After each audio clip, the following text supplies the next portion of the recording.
get to 100 by tonight. In fact, after this live stream, I'll be sending out the archive, and at that time, I will send a link to the petition. And if you haven't signed it, you can sign it then. Was Frazzle Drip even real? Was any of this stuff real? What you can say is they gave you many, many reasons to think it was real. That's undeniable. And that's probably why it was such an easy sell.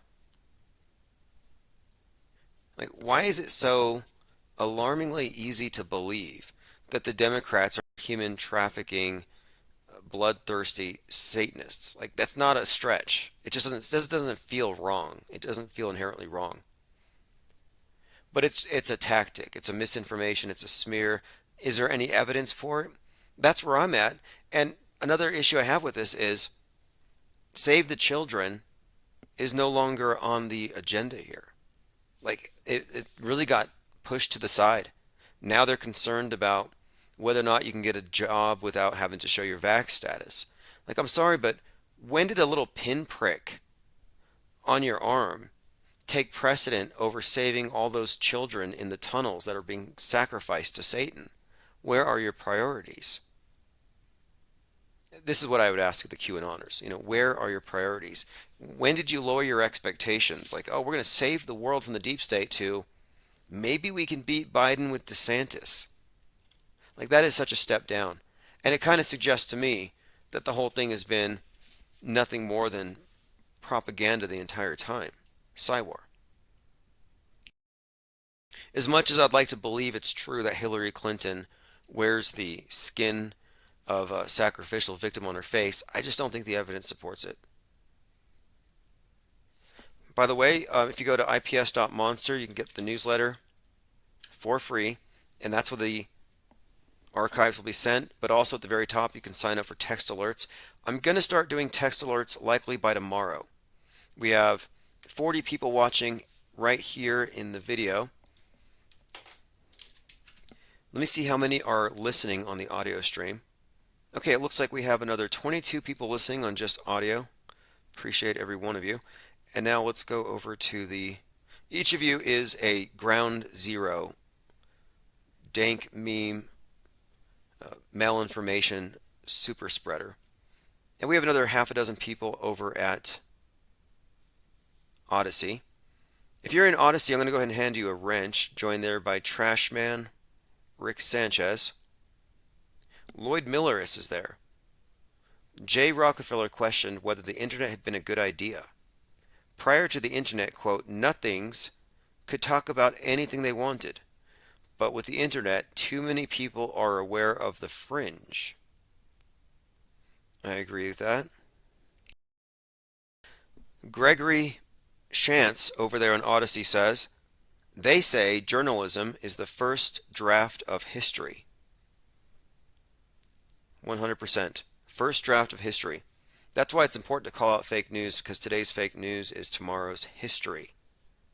You might as well just memorize the fake news. You might as well just memorize the official CNN version of everything, because that's going to be in the history books in the future.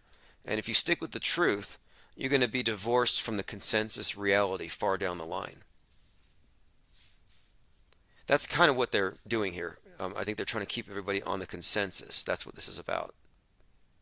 But they got to deal with the outliers, and that would be, for the most part, thinkers, perceivers, and people who have not accepted the screen as evidence. This is mind war inoculation.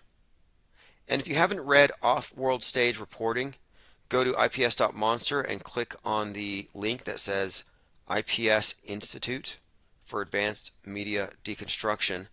The Off-World Stage Reporter is a reporter who isn't encumbered by blind faith belief in all of the fake news and all of the psyops. You're an informed reporter, but you're not only as informed as the people that fake the news, but you're not bound by an NDA. Your observations aren't gate kept. And since you're not a gatekeeper, you can spread this information, which makes you a reporter. That's all I mean. You don't have to have a press pass, although you can get one at infiniteplane.media. Stepping off the world stage is to remove a filter and to replace it with your own logical framework that operates with an understanding of what media is. Exiting the world stage can be likened to exiting a relationship with a liar. Filtering one's experiences through another's distorted version of events puts you into an augmented reality. Your worldview is slightly altered. This splinter reality is what I'm talking about. The splintering of following a liar, following a Pied Piper, following the fake news. This is how we were led, like cartoon lemmings, into this global consensus. All right, lickety split. If you want the petition, I'll put the link in Discord. Appreciate you signing it and sharing it. Again, we're trying to get to 100 signatures before the end of the night if I can. We'll be back in the morning. A lot of stuff to cover. If you want to leave voicemails, go ahead at 833-311-1984. We're doing a whole lot of work on the Institute. And one of my main topics now, well, two topics, the Mandela effect and the ISS. I see these as parallel challenges. These are debunkable, but it has to take place within the context of logically deconstructing these things. It's not enough to just dismiss it. And I've been making some pretty strong statements on the Mandela effect that I'm willing to stand by. One of them being this: the people who say they remember it like this, their use of the word remember is not appropriate nor accurate. And you can actually say, no, you don't actually remember that. We don't have to accept that basic claim. That's what brings in the circular logic. And the same type of thinking goes into reasonings or reasons for believing in UFOs, space stations, Bigfoot. These things are mostly held aloft by hearsay, ad populum arguments, and the non sequitur association of something in the realm of possibility when it hasn't been first established. I have a book coming out very soon on the topic of exiting the world stage media's framework. It's going to be short. I'm aiming to make it the common sense, Thomas Paine's common sense. I want this to be the common sense of media. And I'm going to have this out before the end of this year. And I'm going to have it distributed to all of our press pass carriers. Anyway, thanks for joining. We're going back to the 24/7. This is Chief Crow and the Flat Earthworms. The edge is in your mind. Stick around if you want, and the newsletter will be sending you the archives.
All right, it is 4:05 p.m., 12/17/2022. This is Infinite Plane Saturn Day.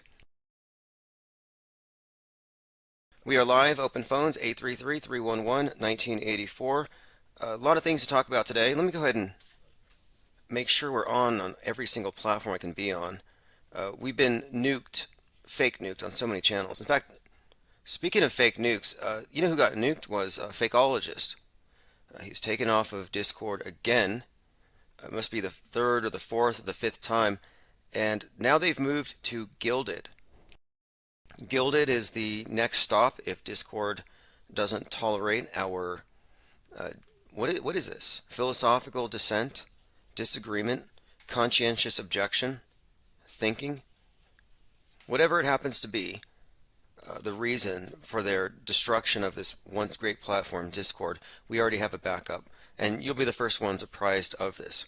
But the fact is, the think tank isn't a Discord channel. It's not a YouTube channel.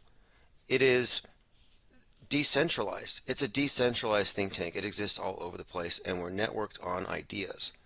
And of course, we synchronize with these live streams, which have been consistently under attack since 2017, which is why we have a think tank. The tank part of it. It has to keep moving. It's a moving target, and as we've all experienced. But every time they knock us out, they knock out our various think tank gathering spots, we're able to kind of reconstitute, and I find that it doesn't matter where we are. And soon I'll be back to using text message alerts, and our numbers will go up again. Those are, it's just part of the operating expenses, keeping fuel in the tank. But the system is geared to defund disagreement, which is really a brilliant strategy.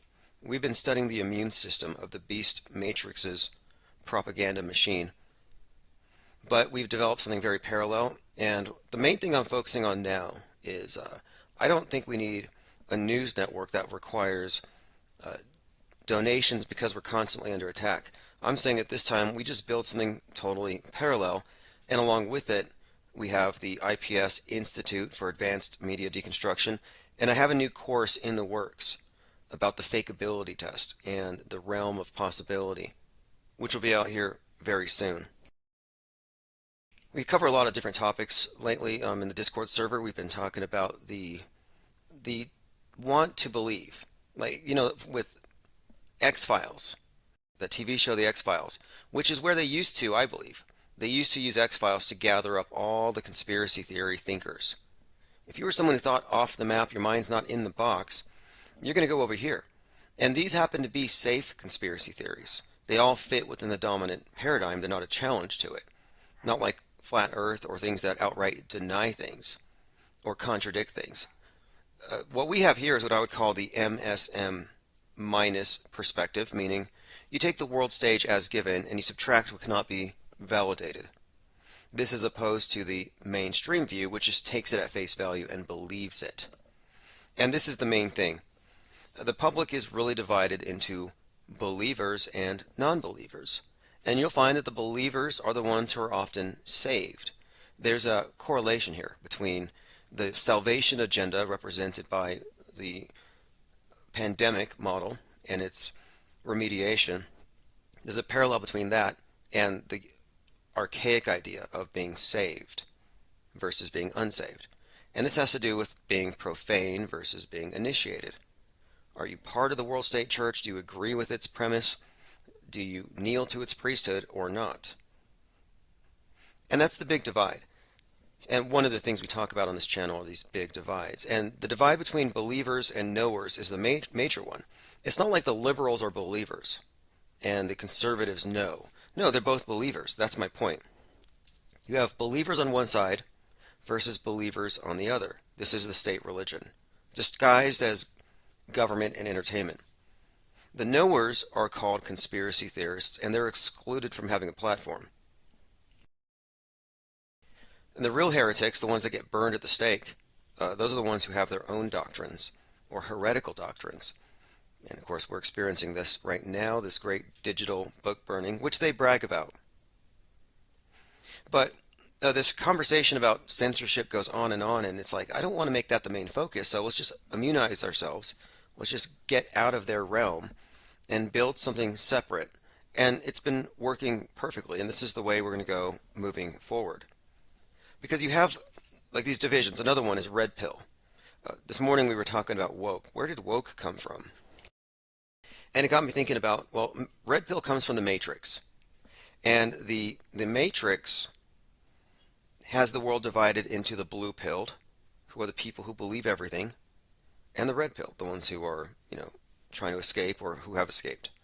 But that, in the real world here, we have the red pill has been taken to describe those who've come to believe everything on the right. You believe the critique of the left. You are against all the things you're supposed to be against from a Tucker Carlson perspective. You're red pilled, which is pretty much it. But the other side of the fence, when they realize how oppressive the other side is, they become woke. So it's woke versus red pill. One is awakened to the truth about the other side. And I'm saying that red pill and woke pill are basically two versions of the same thing, kind of like Alex Jones and Gwyneth Paltrow. Gwyneth Paltrow's sex scoop is the same exact formula that is called super male vitality. It just has a different label. My point being, believers versus believers. As long as they're not non-believers, they're given a place on the world stage. And what we represent, I'm saying, is the first aggregate of self-aware non-believers who aren't trying to take part. We don't want to breathe their air. We don't need their spotlight. We're not trying to get it. We're not complaining all day about being excluded from their spotlight. We maintain our footholds there for various reasons, mainly recruitment, I guess you could say. Although we're not trying to convert. This isn't a conversion operation. I'm not interested in trying to convince somebody that they got the wrong religion. Like, I'm sorry, I mean, they don't know it's a religion, but it is. We talk about it all the time. Your new flood myth religion. I'm not trying to reach out to that. What I'm trying to do here is really systematize our approach to deconstructing fake news and gathering all those together who have come to realize that your screen is actually a filter and not a window into reality. And the angle I'm taking these days is more philosophical, as in we have to understand how we think and how we process information in order to understand how we're being lied to. And I get into a lot of reverse engineering lies. And what I've come to realize also is that the mainstream media is not only the de facto world church, but it is a highly narcissistic construct. If you wanted to psychopathologize it, that's its personality disorder, which makes perfect sense. Big Brother being a narcissist, because what it does, it creates a dynamic of groveling dependents who need Big Brother's approval and filter all their experiences through Big Brother, even if it contradicts what they actually perceive. Again, we're talking about bondage. There's a bondage, it's a trauma bond for the most part. It's also based on fear. If you go against Big Brother, well, then all the others can be more or less weaponized against you. They create the scapegoat phenomenon. Well, now you're a scapegoat. You're one of them. You're the anti. Shame, control, coercion. It's a huge part of group control. Like in 2020, I realized that the elite isn't a small group, a small cabal at the top of the pyramid. It's your neighbors. It's every Karen. It's every non-thinking conformist NPC. Those are the elite because they're supporting this elitist power structure. They're as much a part of it. They're just not the same. They're not as high up aware, but they're just more or less bricks in the wall. And one other topic we were covering this morning was about the capstone idea. That you have the top of the pyramid, and if you look at the back of your $1 bill, it has the eye floating above the truncated pyramid inside of a glowing triangle. And that would be the capstone. And the symbolism of the capstone is something we talk about quite a lot. The capsule, the rocket, the capstone, the UFO at the top of the Space Needle. What does that all mean? Well, it refers to the elite, the elevated, the higher class, the ones who are going to rise above the floods or whatever they happen to do. This is Mount Olympus. And of course, they are the gods, compared to everyone else who live in the dark. And I've been referring to the story of Prometheus stealing fire from the gods and lighting up the world, creating civilization, for which he gets punished. But the story here is, the reason why they're in the dark is because the light is being hoarded by these guys at the top of the mountain, at the top of the pyramid. And I was thinking, well, and this is when this channel started, like the more we delve into what media is and what psyops and perception management are, the more I realize that we're getting inside information about how this thing works that most of the people up the pyramid don't know because they're not capstone level. They don't have a big picture off world stage perspective, which we do.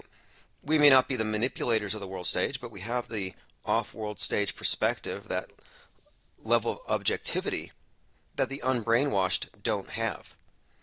And I'm suggesting that we are trying to create, or we are creating with this off world stage media concept, our own capstone. In other words, we know as much as they know about how this thing works. We can't prove it all 100% at this time, but for the most part we can. It's not a small deal that the world governments agree to these really bad fake moon landings. Like, you get past the ridicule, get past the decades of attempts to convince people that they've been lied to. If you stop trying to pull people out of their religion and you just focus on the facts, you realize, okay, well, what does it mean that they pulled this off? And we make jokes about, oh, the moon's made of wood probably because the moon rocks are all petrified wood. We clown about it, we joke about it because it's mock worthy, we make fun of their actors, but there is a seriousness to it when you consider that we're looking at NASA being a wing of the military, and the more I study it, the more it seems that their real goal and purpose is war, mind war, worldview warfare. And worldview warfare, waged through the TV and rocket science are two of the main things that were imported with the Nazis, who became NASA. Werner von Braun, former Nazi, wrote the book about Elon Musk. But what did they bring? Again, worldview warfare. And if you think about it, the epitome of worldview warfare was Apollo 11. Rocket going to this new utopia, which really just took people into fantasy land, presented through your little black box, the mind control box. Televised miracle that validated all of their fake science. Let me go through my notes here. So we're talking about the division in society because we're creating a breakaway. That's what I mean. Infinite plane society is a philosophical, conscientious objection to automatically giving the media the benefit of the doubt when it comes to believing their stories. Being a non-believer doesn't make you an extremist. It means you have a high standard of evidence. I have a high standard of evidence. I will debate for months over one video clip that somebody says is a space station when I have many reasons to think that it's an airplane. And I will hold my position because I'm really, here we're stuck on the facts. That's the whole point. And I think that, for example, I have a contention here that the only reason why people believe there's an ISS is hearsay. I think this is a prime example of how you can create something with rumors. I think we have the equivalent of modern day superstitions. And I think a lot of people's standards of evidence are very low. And it matters. It matters that the public has mistaken that filter for a screen. And most of you listening don't need to be told why it matters. You just have to remember, you're vastly outnumbered by the true believers. And as this thing goes on, I think about how at various points in history, like look at Voltaire, various writers that are so critical of the church that they have their books banned, they have to go underground, they have to go through extreme measures to reach publication, and yet those books have, survived. And it's like we are there now, but the church now is the media and their desire to have total control over worldview. This is the real reason why they're sensitive about these topics.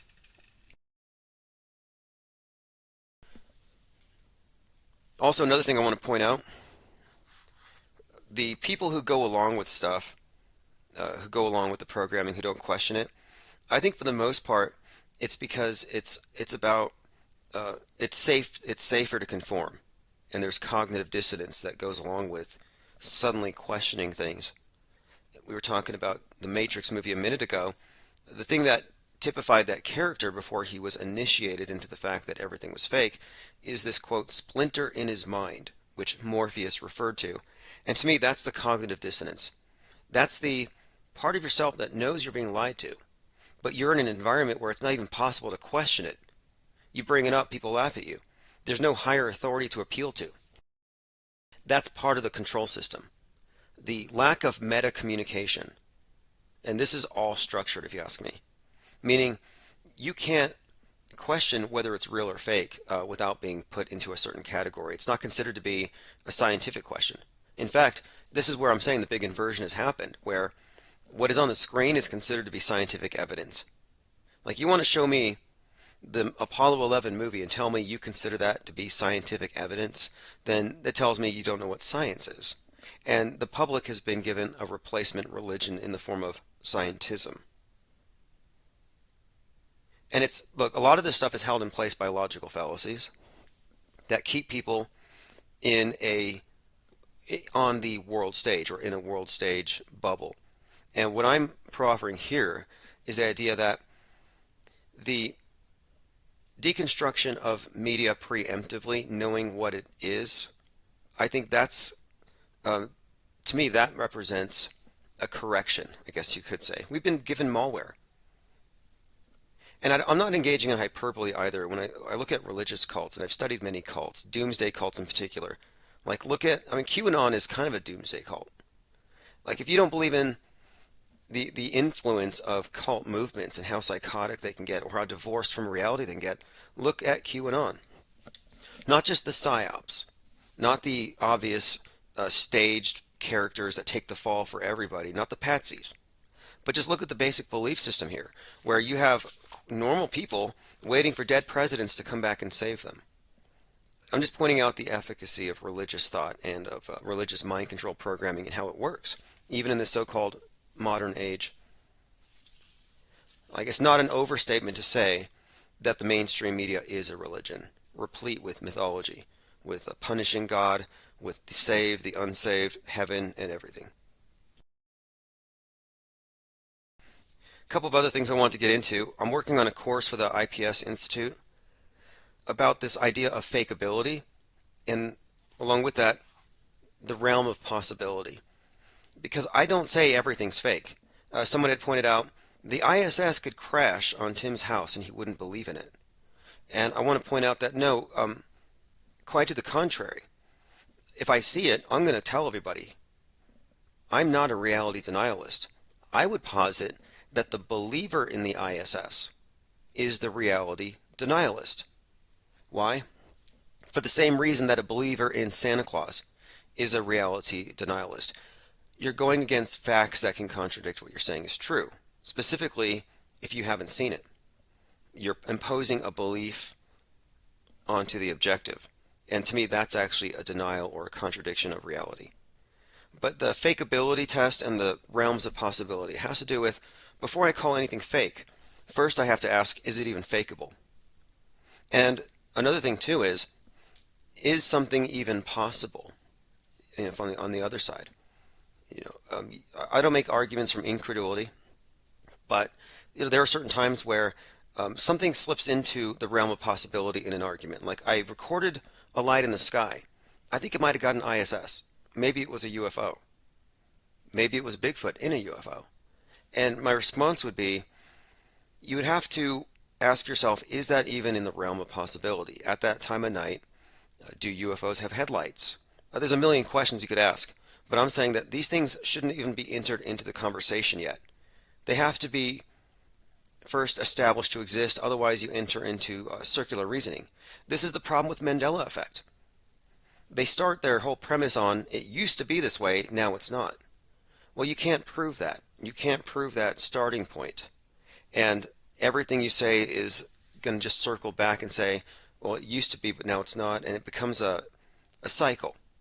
And I'm just saying there's a trap here, a logical trap here, where if you assume that anything in the sky might be the ISS, I think you falsely accepted the premise that it's in the realm of possibility, and it hasn't been included yet.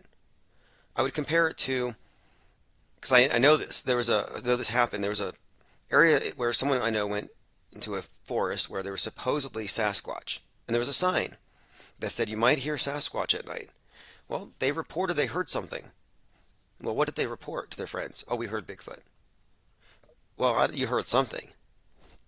But because there were rumors that there were Bigfoots in the woods, now that's been included in your realm of possibility. And I'm saying no, it didn't belong there. Not in the first place.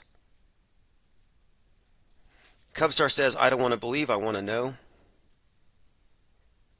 A lot of people do want to believe because when you believe, you get mixed into another group of believers. And I used to think, I mean, when I say mixed in, you get love bombed. You get a new family. If there are enough believers in the new group you're going to, it doesn't hurt to leave the old group. There are many benefits to joining a new group. Love bombing is the primary key. And if you've ever joined a cult, and I've joined a few, love bombing is when you join the cult and you're the new guy, everybody loves you. Everybody shakes your hand. And that level of social interaction, where like 20 or 30 or 40 people are interested in talking to you, it makes you feel loved. And then you join the cult, and then a few weeks later you're washing dishes, and now you're just part of the crew, and now you don't get love bombed the same way. Now you work harder to earn back its love, but you never get that first initial burst back. It never gets back to that original. And this is classic. This is how narcissistic control freaks reel people in with a false image that they never quite bring back. So you're always chasing somebody that never existed in the first place. There's so much trickery in the world, but I'm finding it more and more useful to personify the media and then look at its tactics. Like, for example, the tactic of, I don't have a way to get you to do what I want, so I'm going to cry. And then if you question my tears, shame on you. I mean, that's an old tactic. This has been used probably since the beginning. Manipulation with emotion is just part of everyday life, and some people use it maliciously, the media in particular. Going through your comments here. Portal Complex says, now I remember Mulder's poster at the FBI. Yeah, the I want to believe. Now, if you remember that X-Files poster or even the intro, you have people holding signs saying they want to believe because the idea is that they want to be saved. And who gets saved? The true believers. And the UFO represents the saviors, lights from above, like angels. Angel messengers of light. They come down, and what do they expect? Oh, well, you're going to get beamed up, you're going to get probed, you're going to be given life extension, high technology, and you're going to watch the UFOs burn all the bad guys, get rid of the capitalists, put man in harmony with nature. Then you'll come back down and build back better. It's the same story of Revelation. You get upgraded, you get your Christ body, you're going to live for 1,000 years and rebuild everything after the sinners have been punished. It's a new rapture. The UFO story is a rapture story. That's why they want to believe. They want to be picked. They have the signs. Pick me, pick me. One thing about the UFO thing, too, this rapture story, is that it's been around for generations. Think H.G. Wells, War of the Worlds. I mean, you lived through War of the Worlds in 2020, where you had a single voice, which was the media, the monolithic media, telling you, we're being invaded, and everybody goes into a panic.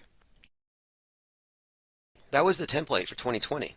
But it didn't need to be accomplished with a single radio broadcast because they have a monolithic media. And we didn't know it was a single radio with a singular voice because it's spread out among a cacophony of voices and many different competing or apparently seemingly competing media companies with apparently different politics, but they're all uniformly chanting the same thing, which is go home, sheeple, lock down, sheeple. Shut down your small business because we're going to redistribute the wealth to the top so that we can centralize distribution of everything and effect a communist revolution without anybody really noticing. Because, of course, the government's trying to protect you from a cold or whatever. Joined here by Johnny's List. Thank you for joining. Penguin emoji.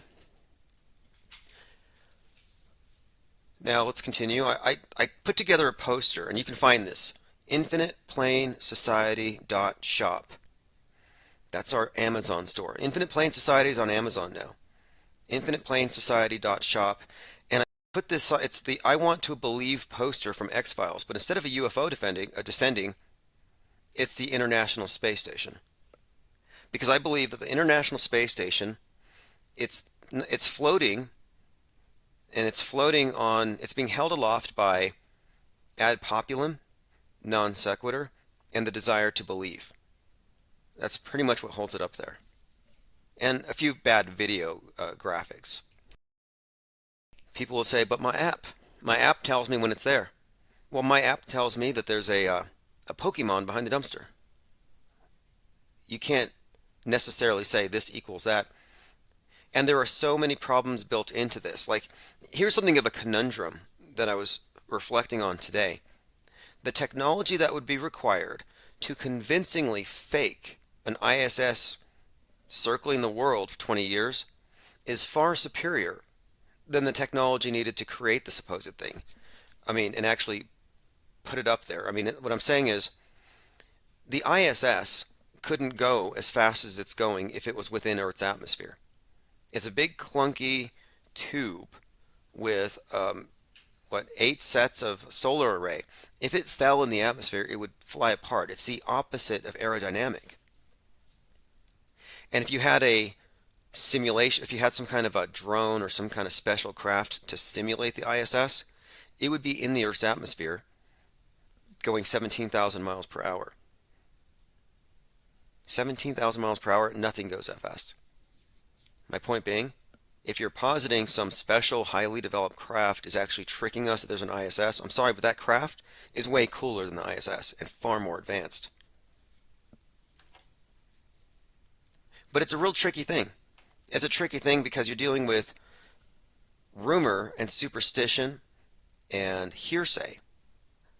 Therefore, my approach when it comes to analyzing the information and positing that something might be fake, my approach here is like we have to look at this as though this were a court where we are looking at evidence in a very systematic way, and we're excluding evidence that doesn't meet very high standards.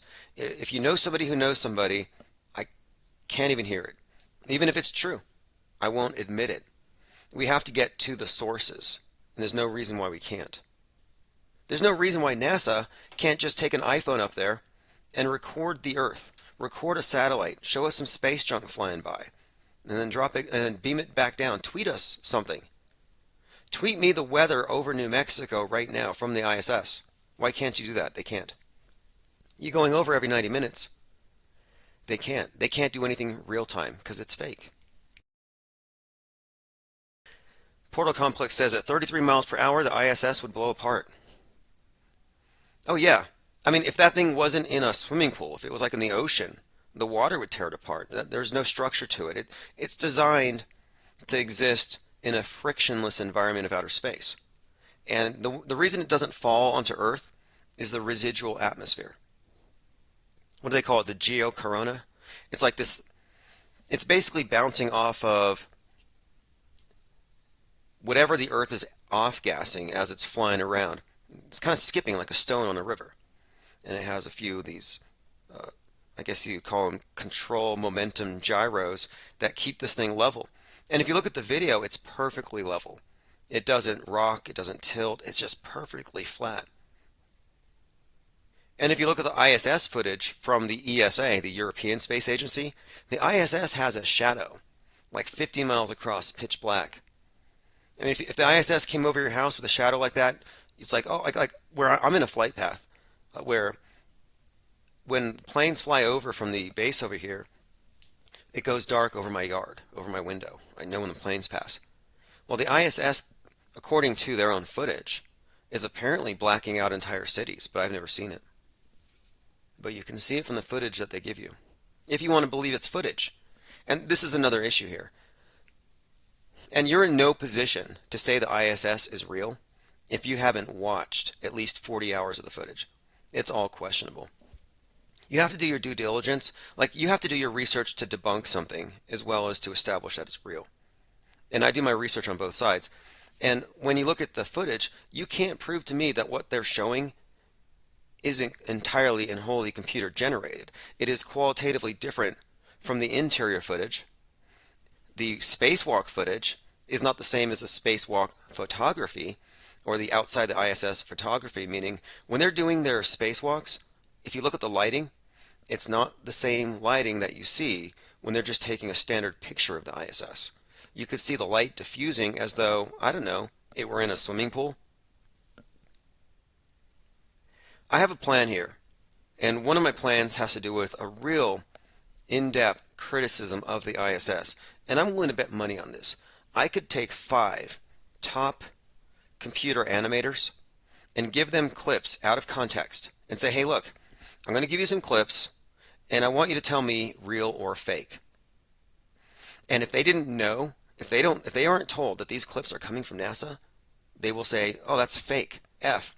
That wouldn't get it. Oh, that's why it's fake. It's fake here, it's fake here, fake here. They would tell you in every single detail what is wrong with it. But then if you said, hey, this is from NASA, their jaws would drop like soy jack that point at the screen. Wow. That's how the programming works. It's like selective critical thinking. It shuts off. It's mind control. All right, let's go ahead and catch up on the world of baby crisis actors getting younger all the time. This is so tabloid. Look, I think this is fake. Vaxxed blood confusion caused a baby to die of a clot because the doctor would not use the blood the parents brought because they had their own blood, which was pure.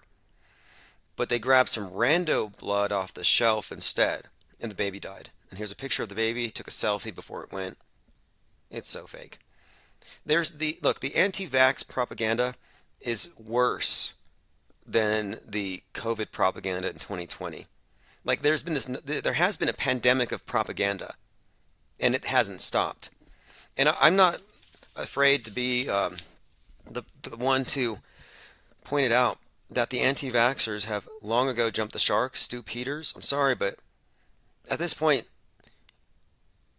you're kind of crying wolf a couple years too late. Nothing's coming. It's stop trusting the plan. It's almost as bad as the QAnoners. Trust the plan, eventually everybody's going to die. Trust the plan, eventually we're going to get our reset. Nothing's going to happen. I happen to think that we're being led into what's going to be the internet quarantine on the basis of ceasing the flow of hate speech, misinformation, disinformation. Wait until they pull off some major psyop and blame it on Musk. We just had a recent psyop, a recent shooting, which we'll discuss here shortly, where it was blamed on, I don't know, they were YouTube killers. But let me start with this. I'm seeing a parallel with Musk and Kanye. Again, you have the trifecta of hate speech, the trifecta of dangerous misinformation being Trump, Musk, and Ye. Trump, Truth Social, Ye, Parler, Musk, Twitter. Although Ye's not getting Parler anymore. But anyway, this is the point. Right now, Musk is being dragged down the way they were dragging down Ye. This is from the Drudge Report. Off with their tweets. They have him looking crazy like the Queen from Wonderland. Manic Musk purging reporters. From CNN, New York Times, Washington Post. Is he tripping on drugs? Blame the Ambien. Yeah, he's banning a lot of journalists. And they complain and they say journalistic freedom is a big deal. You're going to create an international incident. There's going to be sanctions from the UN. The European Union. In other words, Musk treating this Twitter, this Commons, as his personal toy has some pretty significant implications for journalists around the world, and the fact that he's just banning them flippantly is very, very concerning. His response? He's like, well, they execute journalists in some countries.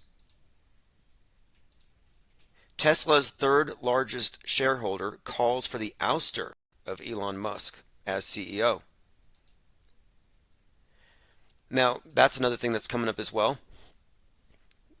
His Tesla stocks are going down, and it's all being looked at as with Ye as like, oh, he deserves it because of hate speech.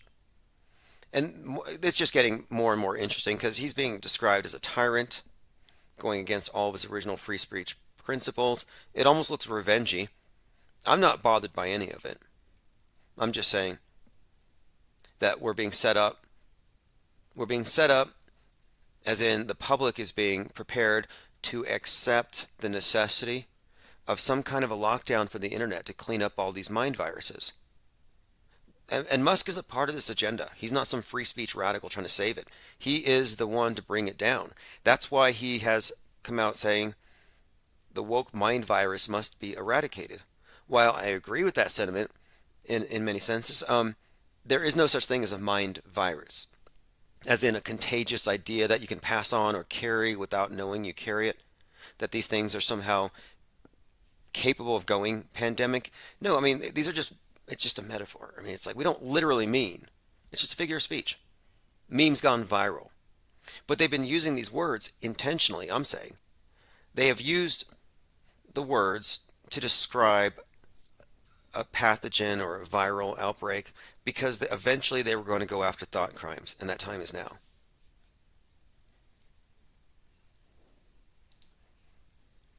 All right, going through some comments. Salty Siren says compartmentalize critical thinking.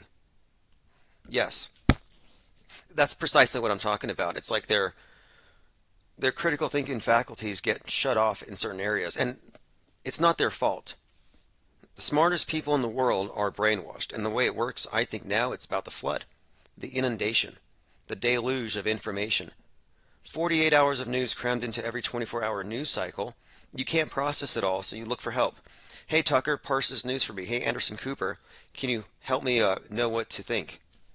Will you be the mama bird, pre-masticating the worms and spitting it into my mouth because I can't think for myself? And there's plenty of them. Plenty of mama birds ready to spit out pre-masticated mind junk for you.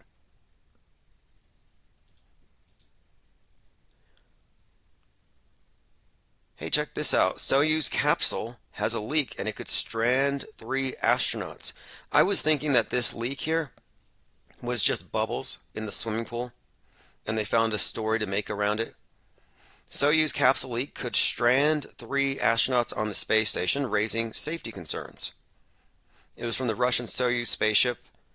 I'm assuming that there's a finger poking out of it because somebody had to have plugged the leak. Isn't that what happened last time? It was a coolant leak.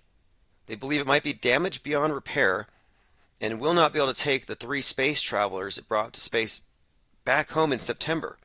What's worse, for the first time in history, the ISS lacks the capability to evacuate all of its occupants. You know, there was a simultaneous coincidence. At the same time that the ISS had a leak, on the ground, there was a test with the inflatable space station that's going to replace it, and it blew up. They were stress testing it, and they caused it to blow up. Kind of interesting, though. There's no lifeboat for the Soyuz crew. Wow. Says with the Soyuz mostly gone for good, only 4 people would be able to get to safety if something goes wrong. And this situation could last months. Which means that there's going to be a tragedy up above. They don't have a lifeboat. If you're looking at the screen, you can see a short clip of the spacecraft leaking. Now, Cubstar had mentioned something about this in the Discord server. You know, what you're looking at here is supposedly coolant spraying out of this thing. Well, they're in space. They're in the vacuum of space. Shouldn't this burst of coolant cause the ISS to, like, I don't know, kind of fishtail for a minute before straightening out? It doesn't look like it's fishtailing. Salty says Tesla stocks are way down. I saw that. There's this meme going around. Tesla cars are the new MAGA hat. They're trying to associate the two. It's kind of funny to me. The whole thing is just funny and ironic because it's the environmentalists who believe in the electric car, and then the guy behind the electric car is, you know, to them, he's become kind of far right, so now they no longer want it. It's like, okay, we don't want electric cars, even though it saves the world, if it's coming from this guy.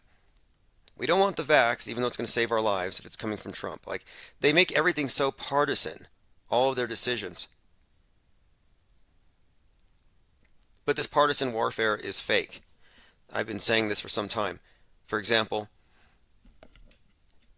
Gwyneth Paltrow and Alex Jones selling the same junk with different labels. That says it all. Linda Curtis says, so the ISS is the Titanic. Yeah, the way I see it, the ISS is a contiguous structure that the Twin Towers, the One World Trade Tower, and the ISS all represent the Tower of Babel. I think America is the Tower of Babel, and I think the Titanic represents America. It represents man's hubris, too big to fail, and it represents the West. The West is the Tower of Babel in the sense that's going to fall.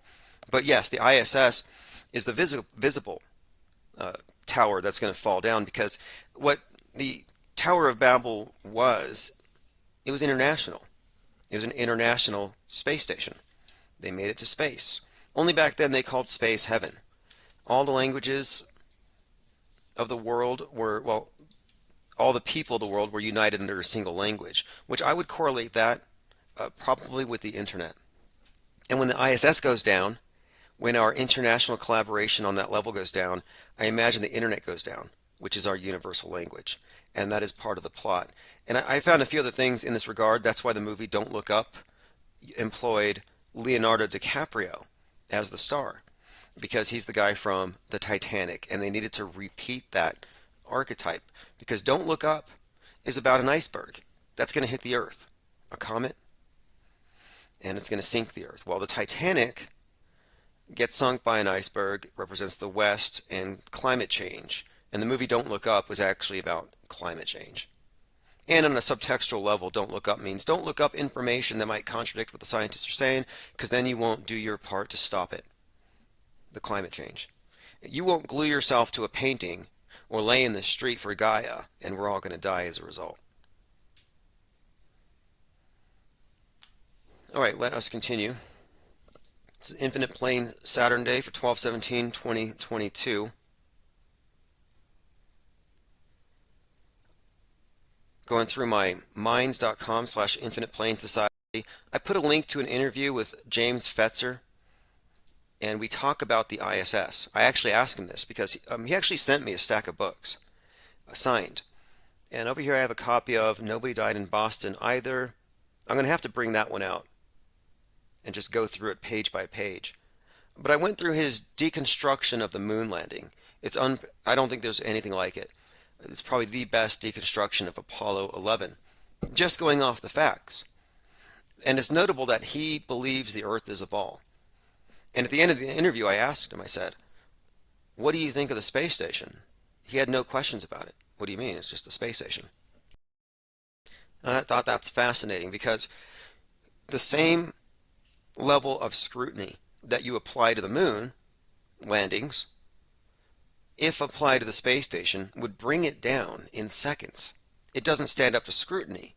And this is what Salty Cyanide mentioned about how minds can be compartmentalized. And I'm saying, yeah, there's compartments. There's just basically compartmentalized critical thinking. I'm going to critically examine Apollo 11, but uncritically believe whatever follows. But to me, it's a house of cards. The fact of the faking of one almost necessitates the faking of each subsequent one. All right, let me go through some headlines. Leaky Soyuz test thrusters at ISS. They're test firing as part of a troubleshooting effort. Trouble up above. Here's another one of my predictions coming true, and this is from 2 years ago. I said, this hyper-focus on Tom Hanks is probably going to lead up to Tom Hanks being taken out by a QAnoner, and they'll censor free speech as a result because he's America's dad. What could damage people more than taking some beloved celebrity away like that in a partisan way? Then QAnon is no longer unserious. Then it becomes the source of unbridled hatred and fear. I mean, they could really create a rift in society. And I said, they're probably going to do some kind of psyop where they go after these blood-drinking pedovores, these Satanists. And turns out that the individual that attacked Paul Pelosi with a hammer had a hit list, and Tom Hanks was on the top of the list. Well, here's an article from Slate.com talking about what is with QAnon's undying hate for Tom Hanks. Now, in their defense, Tom Hanks is constantly being associated with this stuff. It's hard to deny it. He's in the new Pinocchio movie where he plays Geppetto. Nothing he does contradicts a lot of the assertions they make. It's almost like this is a made-to-order villain. Do you remember the death of Isaac Cappy? 42 days after he accused Tom Hanks of being a blood-drinking satanic pedovore. Tom Hanks, 42 days before Cappy died, posted an Instagram of a glove on the ground and a bottle cap and a piece of roadkill on Route 66. Cappy dies on Route 66. Think about it. The cap on the ground, Cappy, Route 66, roadkill. 42 days later, he gets tossed off a bridge on Route 66. Witnesses said two people were trying to stop him from jumping. No, I'm pretty sure they tossed him. At least that's the story. Now here goes. There's a long history of wingnuts and extremists targeting politicians.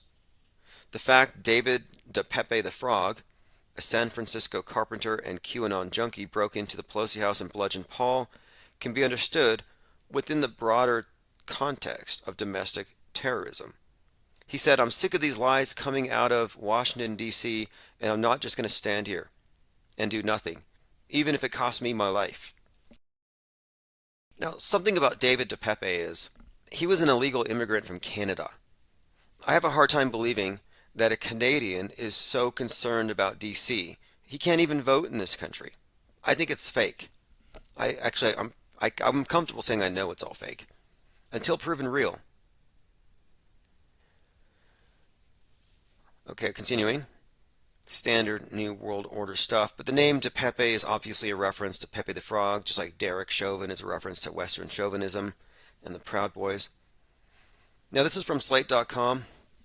Quote, Tom Hanks, as in Woody from Toy Story or Forrest Gump, squeaky clean guy who's held his status as the most beloved man in Hollywood for more than 3 decades.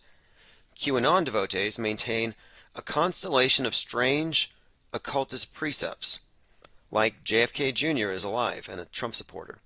But nothing rivals the idea that Tom Hanks is the chief operative within the eldritch secret society of satanic liberals plunging the world to its ultimate doom. And if good boy Hanks isn't safe in this post-MAGA America, none of us are. Now it goes on about the association with Cappy's death. And look, it was weird that Tom Hanks was going around taking snapshots of pictures on the ground of mostly children's shoes. Like, I can't remember, I don't think I've ever seen like a small shoe on the side of the road, like some children's shoe. And Hanks managed to find a lot of them. It almost looked like trophies from a serial killer on some kind of a spree. Anyway, this article just says here, Hanks was working with the deep state to keep us docile and sheltering in place during the early stages of the pandemic.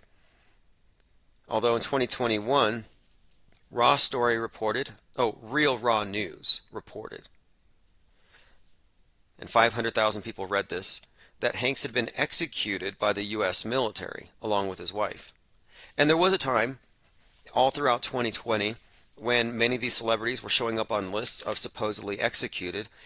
And this is where I started to think the QAnoners were not the good guys in this scenario. If they're sitting down cheering whenever somebody gets executed, I'm starting to wonder, what about due process? Like, how did that happen? How did the Patriots suddenly become authoritarians who are fine with people being executed in secret tribunals and that kind of thing? Anyway, interesting article from Slate. It's just suggesting here that the QAnoners have a very bizarre fixation on them, and it's entirely unbelievable. In a way, it is unbelievable, but you have to look at their point of view. And my point of view on this is not dismissive at all. I look at the evidence, and the evidence says that Hanks played the role of some kind of satanic bigwig in the deep state working for Hollywood Satanism. That he uses all the symbols. He's represented well in the predictive programming. It would seem to me, if anything, he was complicit in this role. Maybe even complicit in an incoming psyop. And if you look at the article, and this is Slate, this is one of these controlled sites, they're definitely part of the psyop entertainment complex.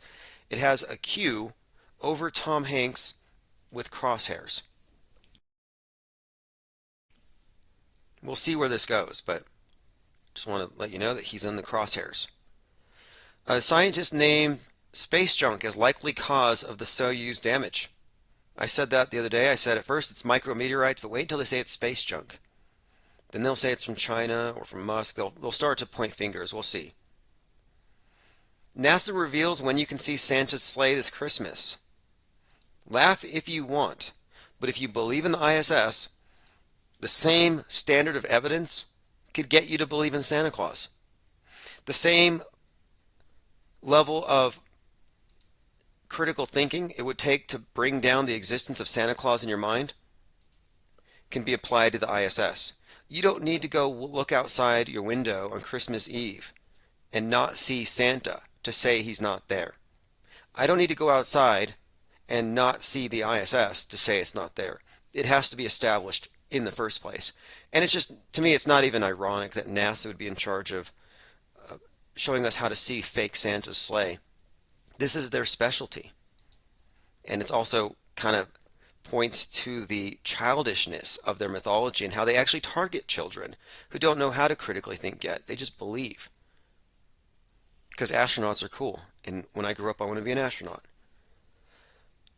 Santa's sleigh is, in fact, the International Space Station. This is from bournemouthecho.co. And it's often spotted by families searching for Santa. It will be visible on Christmas Eve if kids get up early. How to spot Santa's sleigh, according to NASA. The sleigh will be visible to the naked eye if you know where to look. It's the third brightest object in the sky and easy to spot. It'll be visible to the naked eye. It looks like a plane, only higher and thousands of miles an hour faster. Well, every bit of purported ISS footage I've seen has been a slow-moving light. I haven't seen anything moving like a meteor, nothing moving with a streak. There's no motion blur. 17,000 miles per hour and no motion blur. How does that work? NASA explains how you can tell if it's a space station rather than a plane because it will not change direction and will not have flashing lights. Now, one point I want to bring up, and this is about fakeability. They could fake it, but they can't fake it at scale, as in 24/7 and completely match up with any kind of an app or schedule, because no craft goes high enough. If you're going to fake it on multiple locations, it would require multiple flyovers. And it would not be able to be faked in anything other than a very unconvincing way using a light dangled from a plane. I often talk about Needles in the Sky, which was an Air Force project to acclimate astronomers on the ground to tracking low Earth orbit objects. And this was before anything had actually gone into space. Anyway, Needles in the Sky involved thousands of astronomers, and they sent low-flying aircraft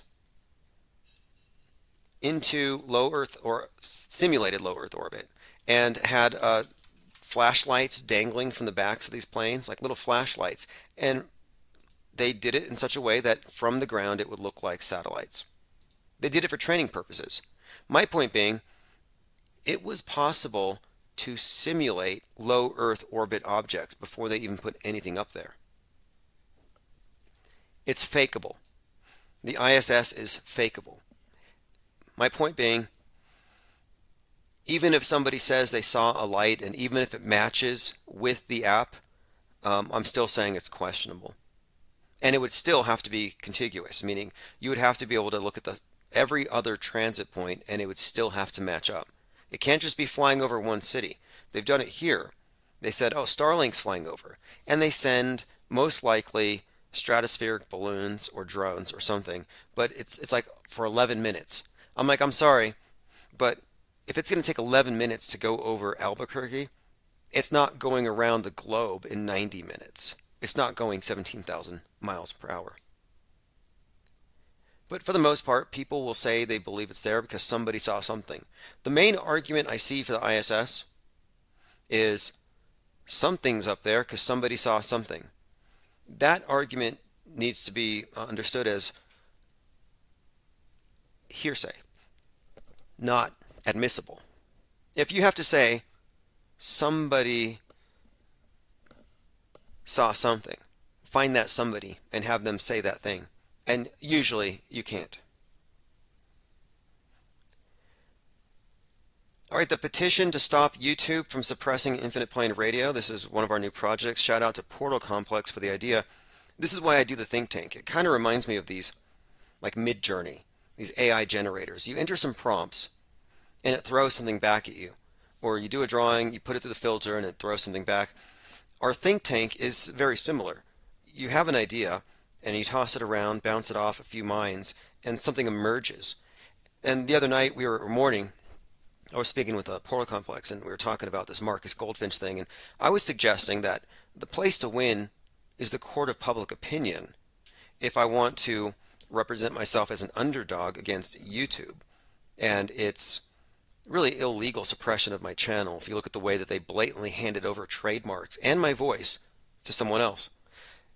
Anyway, I decided, yeah, okay, let's do something that involves getting a lot of people on the same sheet, knowing what is actually going on. And I came up with a petition from change.org, a one-pager that explains everything. And since I've written this, I've been in touch with YouTube's legal. We have gone back and forth. Part of my petition is an actual excerpt from the email that was used by the perp to steal my trademark, where he said, quote, "Dear YouTube, I'm the owner of Infinite Plane Society." That's me in the video speaking. Email address, info@infiniteplanesociety.org. I don't own that domain, never have. He bought that domain to pose as me and steal this channel. Well, so far we have 158 signatures at change.org at this petition to stop YouTube LLC from suppressing the IPR podcast. And I think once we get to about 1,000, maybe 2,000 signatures, we'll have a little bit more weight. But as this builds, I'm working on a legal case. If that's what it takes, I've already requested the contact information for YouTube's registered agent in the state of New Mexico. And I will see resolution with this very soon. But the brighter light we can shine on it, the better. Because it's self-evident here, if you just read the paperwork, the one-pager, that this was theft, it was intentional, it was malicious, and YouTube is 100% complicit, even down to the email address of the YouTube employee who accepted this. And more recently, I sent a copyright takedown notice against the perp's fake YouTube channel pretending to be me, and YouTube wrote me back. And they said, "We're concerned that your legal request may be fraudulent. As a result, your YouTube account has been terminated." Instead of addressing my complaint, they deleted my YouTube account. And that's probably number 149. But this is a flagrant disregard and dismissal of my copyrights. And the channel brags. He even puts TM, trademark, after Infinite Plane Society. My point being, YouTube's in the wrong. It's provable. If enough people see it, something will happen. It's going to happen regardless. I'm not exactly going to back down. Queensland shooting, extremism, and conspiracy theories turbocharged by the internet. It's a new security threat. That entire shooting in Queensland is by the numbers, has all the same types of spook code, or I guess we'd call it spook code, that you would expect. I have a few clips, a few things I want to bring up with regard to that particular psyop. Like, for example, someone posted this in the Discord server. Just look at the numbers here. They came to kill us and we killed them. The quotation marks look like 66, but 33, "We'll see you when we get home." They make frequent use of the word evil. If you don't defend yourself against these devils and demons, you're a coward. It looks like a horror movie. It looks like a horror movie trailer or something. And I'm looking at their YouTube video, but it says, "We've seen people," this is from the article, "fall very quickly into conspiracy theories like QAnon. The real question is, how did it escalate so quickly into violence?" I would be focused on who he was networking with on and offline.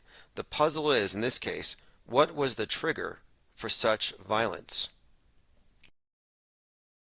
Again, we're getting toward the real objective here, isolating the virus. Isolating the mind virus that they will have to vax us for before we can get back online.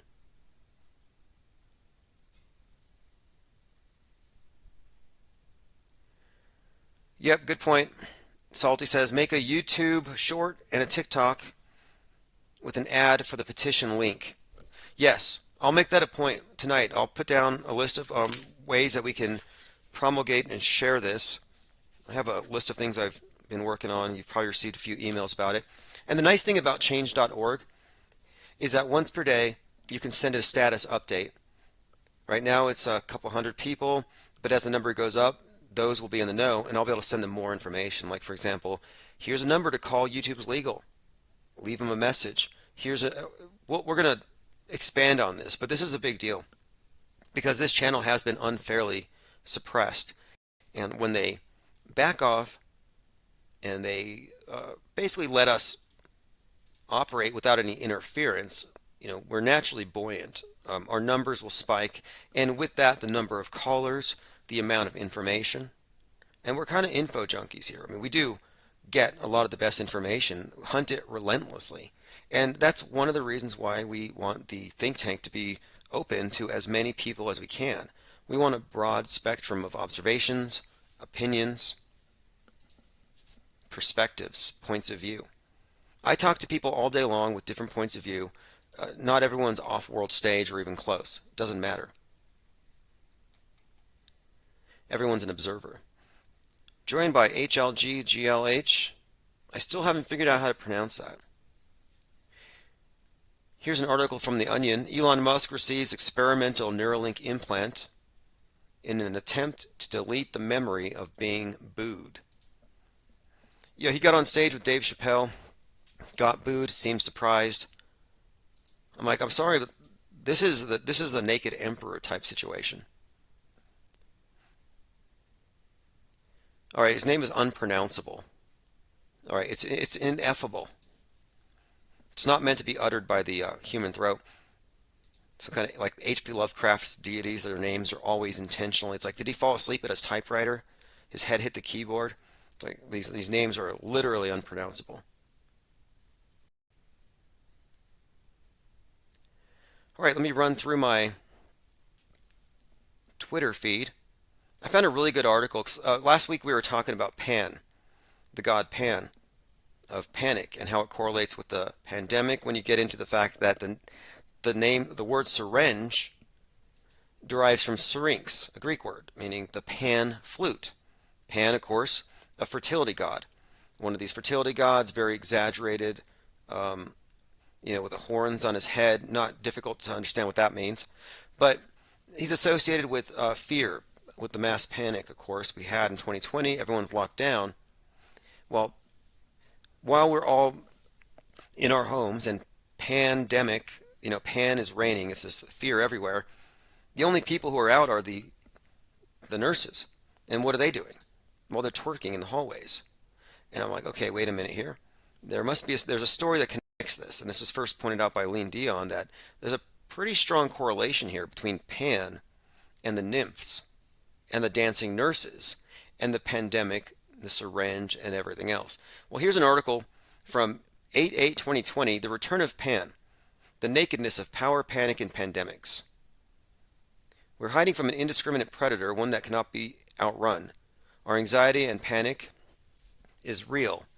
We know no matter how isolated our hiding place or how thorough our social distancing and hand washing, it's a matter of time until we or someone we love are discovered by this voracious creature. Anyway, this article says the term pandemic is derived from the Greek pandemos, meaning all people, and traces its origin with the word panic to the Greek god of nature, Pan. This horned, hooved creature born to Hermes, one of the many nymphs that he loved.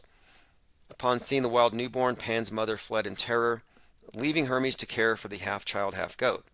Anyway, the common attributes of Pan: dark, terror-awakening, phallic. Now this is all intriguing here because we're talking about the earth god constantly here. Osiris. However, whatever name you give it, there's always the obelisk. And Pan is another one of these. I mentioned before how Jack Parsons would read Aleister Crowley's Hymn to Pan before their rocket launches. But what brought us down this particular path here, and if you look at the screen, I do have some of the dancing nurses. If you haven't seen these videos in a while, I'll put some up here for just a moment.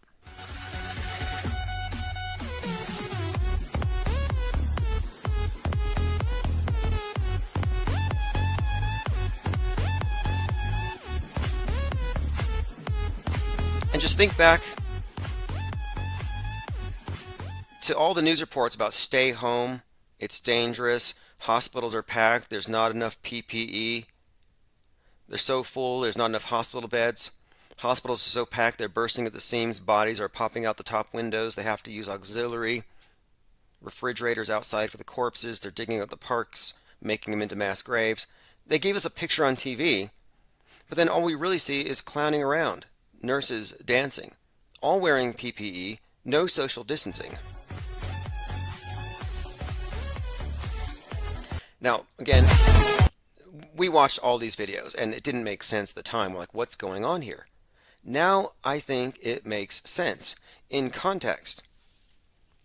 We were living in the terror of Pan, and of course, again, here's what got us started in this topic, first of all.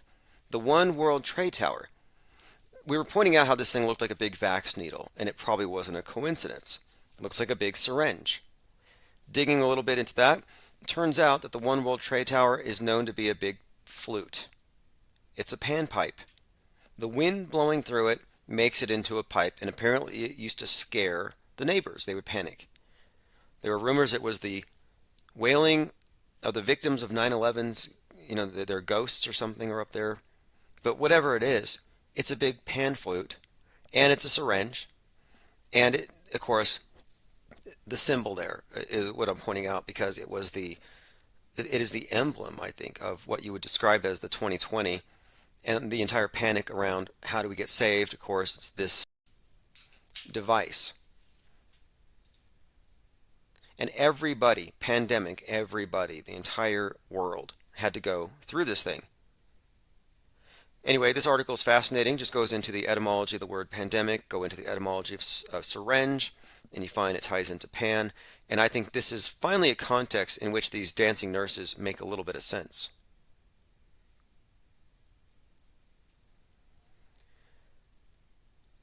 All right, continuing here, going through my Twitter feed. If you haven't been following me there, it's Real Tim Osman. And I pretty much just retweet anything that I think might be of interest to any of the conversations we have here. For the most part, monitoring the space station. We watch the psyops above and below. And it's definitely the case that they're hyping it as, well, right now it's a dangerous situation. And for the next few months, they're stranded and there's no lifeboat. I mentioned X-Files earlier. And here's a clip from an X-Files episode that talks about world depopulation through some kind of modification to our DNA. And I'm only pointing this out because you can talk about this stuff on Netflix if it's in the context of a show like Inside Job that makes fun of it. You can talk about it in the context of a conspiracy show on TV where it's obviously fiction. To me, this is how they control reality in large part. They designate what is fiction, what is real. In my view, 20 years of school shooting, fiction. 9/11, fiction.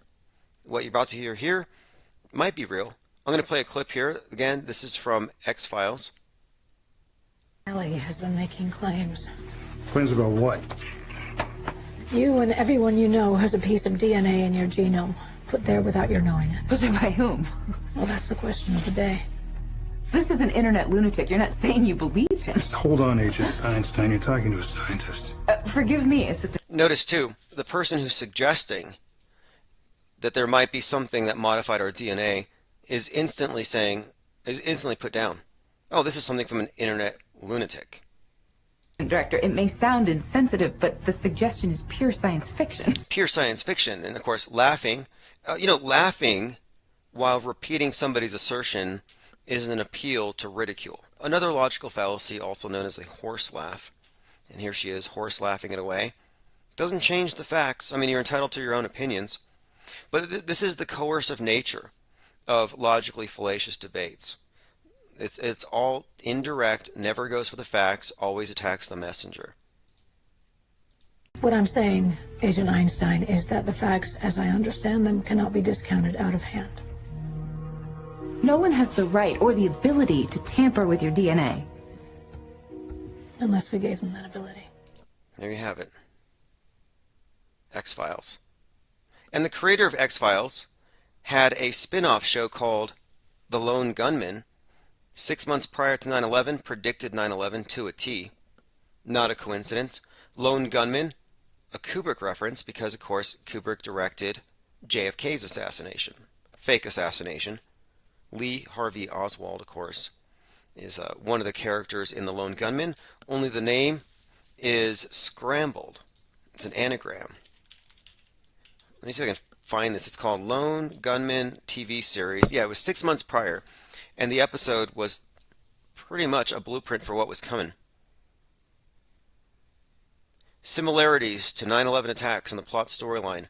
March 4th, 2001, rogue members of the U.S. government remotely hijacked an airliner departing from Boston to crash it into the WTC. Now, again, the character in the film is Vez Adele Harlow, femme fatale thief who works at the Lone Gunman. The alias is an anagram for Lee Harvey Oswald. Probably not a coincidence. I've been finding some fascinating coincidences between, I'm saying coincidences, connections, links between the Lee Harvey Oswald assassination, 9/11, Apollo 11, and a few other events, even the Manhattan Project. And they all correlate to the same theme, which we get into a lot, but it's about the alchemical death of the West. Linda Curtis says DNA is fake. We says we have alien DNA. I think one of the stories we've been given, and this is probably what is behind a lot of the alien intervention model, that life developed here organically, and at some point there was some kind of beings from above, the Elohim, beings from light, like stars coming down, of course UFO craft, and they upgraded us. They gave us some kind of Neuralink or some kind of upgrade. They fixed us, made us man, and elevated us from being just beast. And they installed their purest bloodlines as our rulers in their stead. I've heard many variations of this story.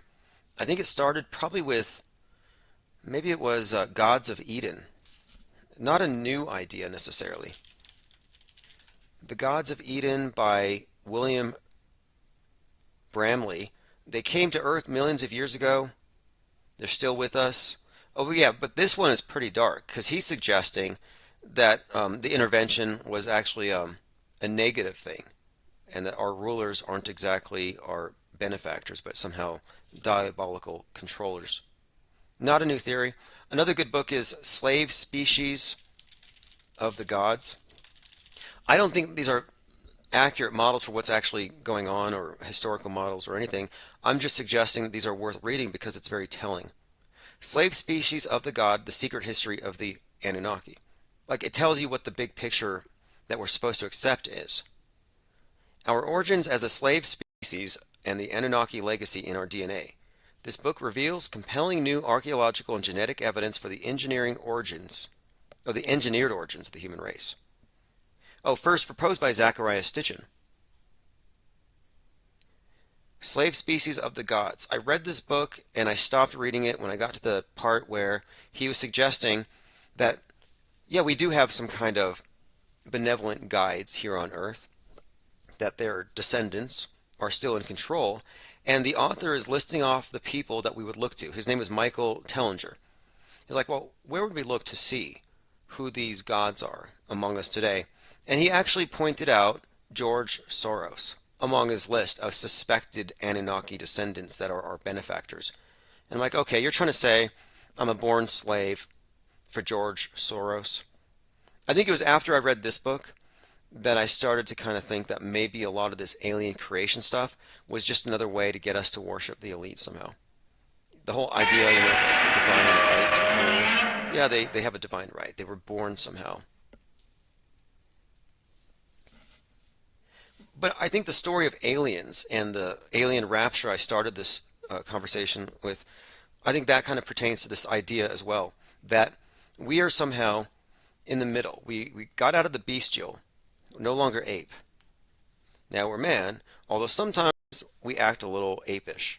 We get violent, we destroy things, but we're trying to evolve into something higher. And our evolution is being facilitated by technology. And of course, we want to be like, I imagine, alien. What the aliens represent, our future selves. They have ascended, or rather transcended, above all of the material world's barriers to longevity. They got past. Apparently, they're not at war anymore. The aliens are almost angelic, and they're all gender neutral. They're grays. They have no color. It's not black and white. Think about all the black and white stuff, all the polarities, the gender stuff, the race stuff. It all goes away with the gray, black and the white. I think maybe the future model, the perfected man that they've given us, is this universal drone with no real face. They all look the same. But we're not going to get there unless we evolve a little bit more, and that's going to be, of course, facilitated by technology. My point being, this scenario shows us that if it may not be alien intervention that brought us here, maybe, maybe not, but that our future evolution, our salvation, is going to come through technology.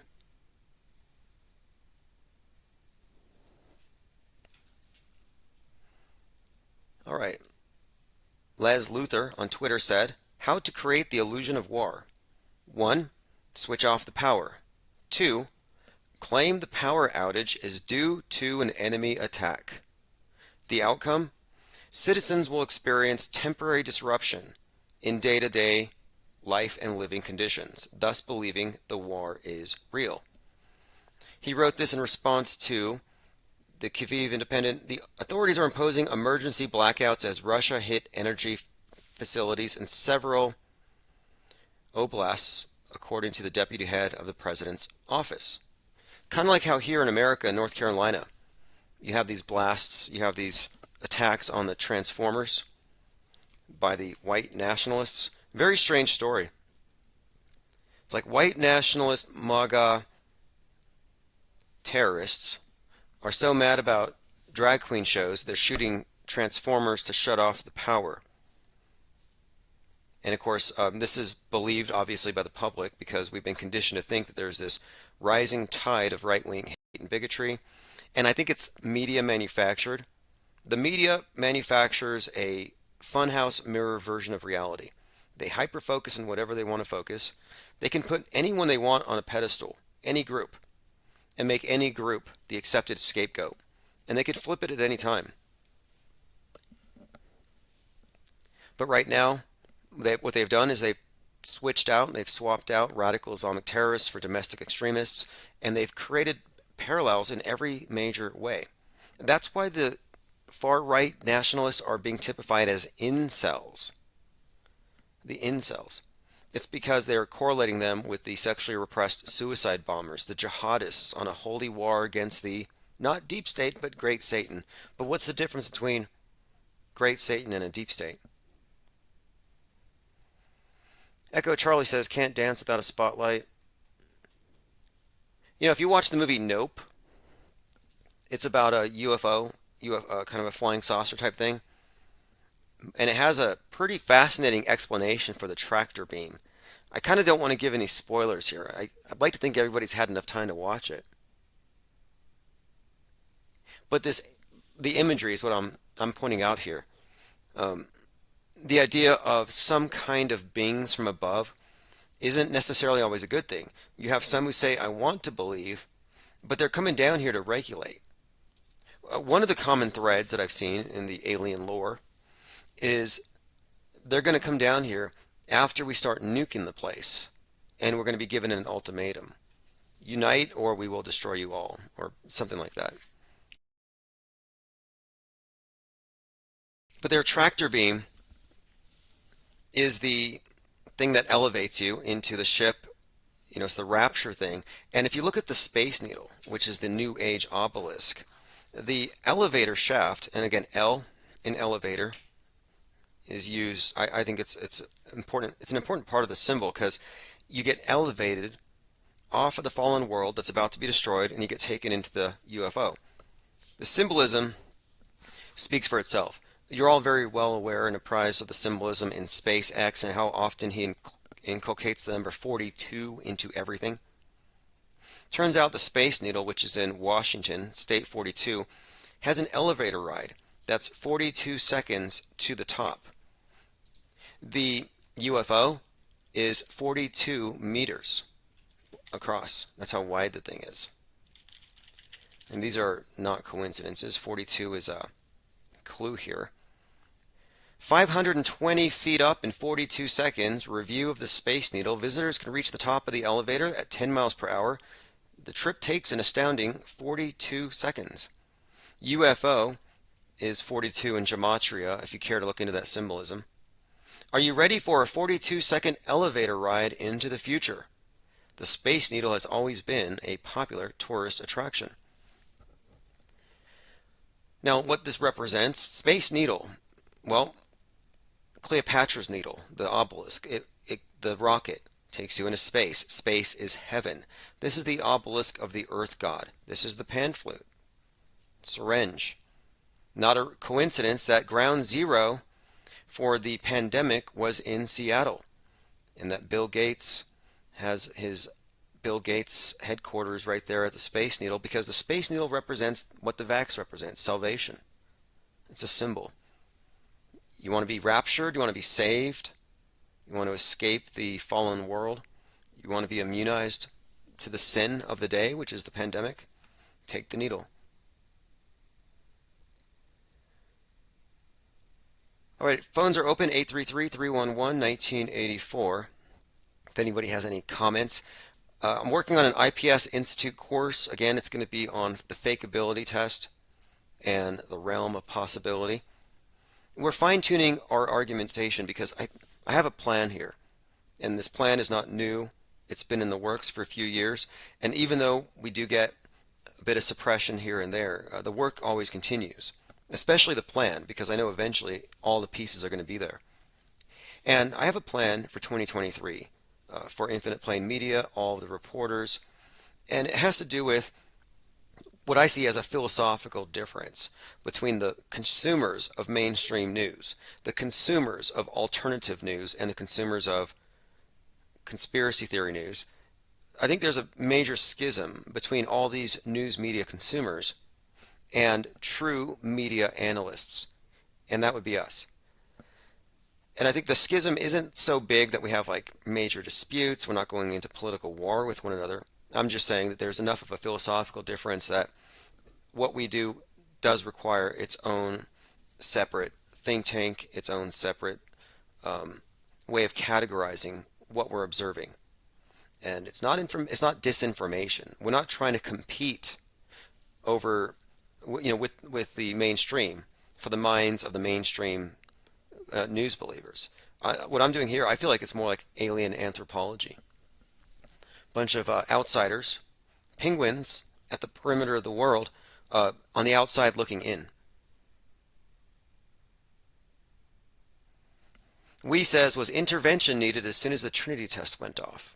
Yes, Trinity test goes off, and then right after that we start having the alien interventions, and that has been one of the main stories. In fact, the day the earth stood still, there's one of these movies where the alien comes down and it talks to the president or something, but it just sounds, a lot of these movies, like here we go, an alien demands that Earth's leaders choose between peace and destruction. 1951, Turner Classic. I mean, that's 70 years ago. We were being conditioned to have some robot come down from space or some alien come down on some craft and tell us to behave ourselves. This is God descending. This is Starman. That whole Starman narrative, the savior from space. Again, we're waiting for some higher power, from some sky deity to come down and set us straight. Elohim. That's what the Elohim are. That's what the lights from above coming down to upgrade us. Like, oh, we're due for another upgrade. Our operating system. We did pretty good since we were apes, but now we have used our superior intellects to create superior weapons. We're not just hitting each other with rocks and sticks. Now we're blowing up entire cities and the ecosystem itself. Time for another upgrade. We says alien penguins. Yeah, I like the idea. I like the idea of well, objectivity, because the objectivists, I think Ayn Rand is worth studying, and I think that many of her ideas are valid when it comes to perception and psychoepistemology. The problem is she and all the other objectivists out there automatically believe whatever they see on the screen. This is what I mean by what we're doing here is more of a philosophical than political movement, or um, I would say what we're doing is more of an exercise in philosophy than an attempt to sway people to vote one way or the other. It really has little to do with uh, participating. What I'm saying is they had the right approach for the most part, but then they were tricked into mistaking the screen for a window. And okay, this window gives me more knowledge about the world. Well, no, the knowledge is being filtered. And if you don't acknowledge that your window is a filter, it's like you're having your entire reality distorted. You're going through the funhouse mirror. And most people exist in the funhouse mirror version of reality, mentally. Even though we all share the same physical world, they're in a different place. Don't believe me? Look at the guy gluing himself to the painting because he thinks the world's going to flood if he doesn't. Look at the guy setting himself on fire in a tennis match. And I could point to many examples of the insanity of the people who think that the world's about to end. And their hatred for the people who aren't doing anything to stop it. The sinners. The ones who are incurring the wrath of wrath of God. The most radical religion out there is the mainstream media. We are a de-radicalizing entity, if anything. We de-escalate. Like, no, things aren't that bad. No, no, no, those guys didn't do 9/11. 9/11 was a movie. We de-escalate. Oh, why are you chasing that red herring? What are you going to do, retaliate for what?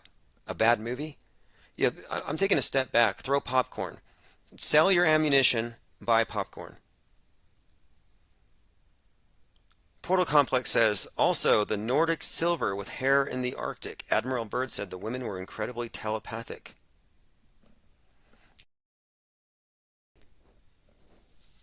Right. Well, yeah, we don't have telepathy today. Today we get text messages. That's our version. We get like a cheap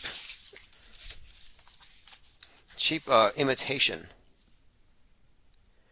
Portal Complex says the Nordics warned him about nukes.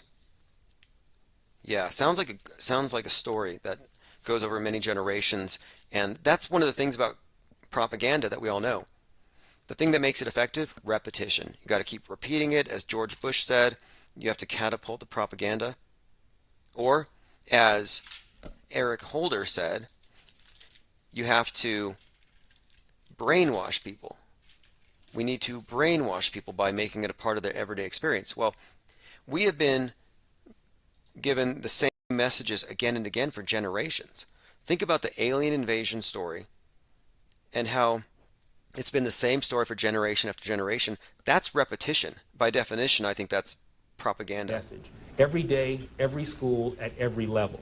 One thing that I think is clear with young people and with adults as well is that we just have to be repetitive about this. It's not enough to simply have a catchy ad on a Monday and then only do it every Monday. We need to do this every day of the week and just really brainwash people into thinking about guns in a vastly different way. We also want to have... Yes, repetition and brainwash. And by the way, they're never going to get your guns. I was on Twitter and I saw, I think it's Mike Rothschild. He's like, look, it's been 10 years. They never took your guns. It was just a conspiracy theory. And I'm saying, no, the explanation that they're faking shootings to grab your guns is a false explanation. They're faking the shootings to get more people to buy guns in the insecurity that guns will be taken in order to inflate the perceived need for gun drills, which are used to traumatize systematically all of the children in the world. The guns are merely a prop in the Psy War. They're not going to take your guns. They're not going to force vax you. It's guns versus needles. These are props in the Psy War to keep people perfectly split on party lines and on their relationship to power. Again, it's the right wing that believes in their immune system, in self-defense, in national borders. Think about it. Oh, I don't want my skin to be porous. Don't poke me. I have my own immune system. I'll defend myself. Oh, I don't need you to take my guns. I have my own home defense system. I'll defend my own house. Oh, I need you to close the borders. We don't need to, so the whole point is close borders, close borders, close borders. Meanwhile, the left is open borders, open pores. Take away your guns. Again, no barriers. Why is one fine with no barriers and the other one wants barriers? It's because one is outsourcing its self-defense. Oh, the police will defend me. Oh, the state injected immune system will defend me. I mean, you see how that works? It's about your relationship to power, and of course, borders are a big part of it. And the symbolism of letting the other side put their needle through your border is the psychological part of it. That's the psychological trigger. Alien invasion. Same symbol that you see in the nuclear warhead. I mean, the symbolism is everything here. When North Korea is waving around his missile, it's all a game to scare the public. They will get you cowering before AR-15s, before nukes, and if they can't get you to cower, they will get you to worship, whether it's at one of the major cults that worship the obelisk or the space religion, where people basically gawk at these things, these burning obelisks. Oh yeah, that's the burning obelisk of Osiris. You want to worship that because you think it's taking you to heaven. It's all allegory. It's a fertility rite. All right, let's continue here. Just going through the remainder of my notes. We're mostly caught up. Got a message from Ant Necklace. He said, yesterday you talked about celebrities leading the charge to leave Twitter, that they are quarantining themselves from, quote, information mind viruses, similar to the way they led quarantine messaging in 2020. Can't stop thinking about it. Hope you hear 30 years from now. And this is in response to my blog. What I wrote was, just as leftist celebrities led the way to quarantine and masking, leftist celebrities are leading the way into the internet quarantine and mentally masking by exiting Twitter in a public way and agreeing to the pro-censorship for public mental health reasons as a premise. What they've added to here is the idea that, as healthy super spreaders carry a dangerous virus that can harm people with weak immune systems, mentally healthy people who have memes are dangerous to people who are mentally unwell. Alex Jones blamed his belief in Sandy Hook being a hoax as a psychosis. My point being, just as they can justify masking and locking down and socially distancing everybody because of the physically unwell at the expense of the healthy, they're going to do the same thing at the expense of the mentally healthy who aren't messed up by memes or overtaken by random beliefs. They're going to be able to censor the internet on the basis that mentally unwell people do stuff like shoot up schools, for example. They've been building up a big story over a long period of time, and you could see it as it rolls out. You can call it out as we do all the time and not be surprised by any of it. We may not be able to stop it, but that's not really the point. The masses are in this up to their, I mean, they're in it. They are initiated into the world. They're indoctrinated into the world state church. But yeah, mental masking. Before you speak, or rather type a meme, they want you to have a mask over your mind. And I saw this starting to happen already. Like, for example, I go to Twitter and I'm tweeting something at somebody, a little vitriolic, and it stops me. And it says, are you sure you want to tweet this word? Many people in our community find this to be offensive. And I'm thinking, okay, wait a minute here. Did you just ask me to put on a mask? And that's kind of how I took it. They asked me to put on a mask lest I infect somebody or offend somebody or however. All right, well, I'm not going to be mentally masking anytime. I'm happy to get kicked out of any establishment again and again. The mask Karens or the mental mask Karens have zero effect on what we do. A couple of things I'm working on, IPS Institute courses, and I'm working on a world stage deprogramming manual, and you will all be the first to get your hands on those, especially if you have a press pass. I'll be distributing these things. I'm creating a pocket-sized guidebook or manual, a guide to seeing the world from this other perspective. It's going to be uncensorable because it's purely in the realm of, I think, philosophy. I'm not listing things that are fake. This isn't going to be something that can be easily suppressed, but I think it should be very effective. As I said, I'm trying to create the common sense of this hyper-mediated reality, explaining the rationale for stepping off the world stage and looking at the screen as we do, as entirely suspect, as a liar. All right, thanks for joining. We'll be back. If you want to join us in Discord, we have a lot going on there. This is Infinite Gang, and I'm turning this back over to the 24/7. It's a creeper beat, man. Come on. You know it. You're playing, infinite things, man. The play society. Infinite plane, infinite plane, infinite plane, infinite plane. Do my thing, do my thing, do my thing, do my thing. Infinite plane, yeah. I live on an infinite plane. I live on an infinite plane. They telling me different.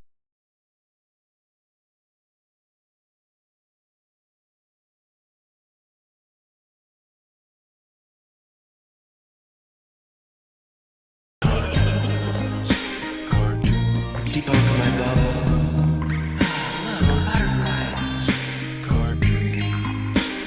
It's hard to comprehend. Space is fake AF. Two little bitty O-rings. All right on the dot. Let's go ahead and get started. That's Space is Fake AF by Chief Crow and the Flat Earthworms. Find him on Spotify and really anywhere else. Just search Chief Crow and the Flat Earthworms. Space is Fake. Research Eddie Bravo. Phones are open 833-311-1984. Joined here by, a lot of people have already rolled in here. P. Trippa says, wow, I haven't watched a live in a bit. So slow. I usually listen at 1.5. I'll try to speak faster. And I appreciate the support to you and everyone who has purchased the book recently. Oh, Portal Complex says, Symbia will be dropping Mystic on the Heart of the Sun. Yes, please keep me apprised of that. I'll check my messages when I'm through here tonight. And I will make sure we do what we can to promote and to blast. And I want to spend more, we talked about this stuff in the Discord server. We are going to spend more time improving the after. Like after the live show, I want to have a more focus on selectively chosen archives as well as music plus interviews. We just have so much to grab from.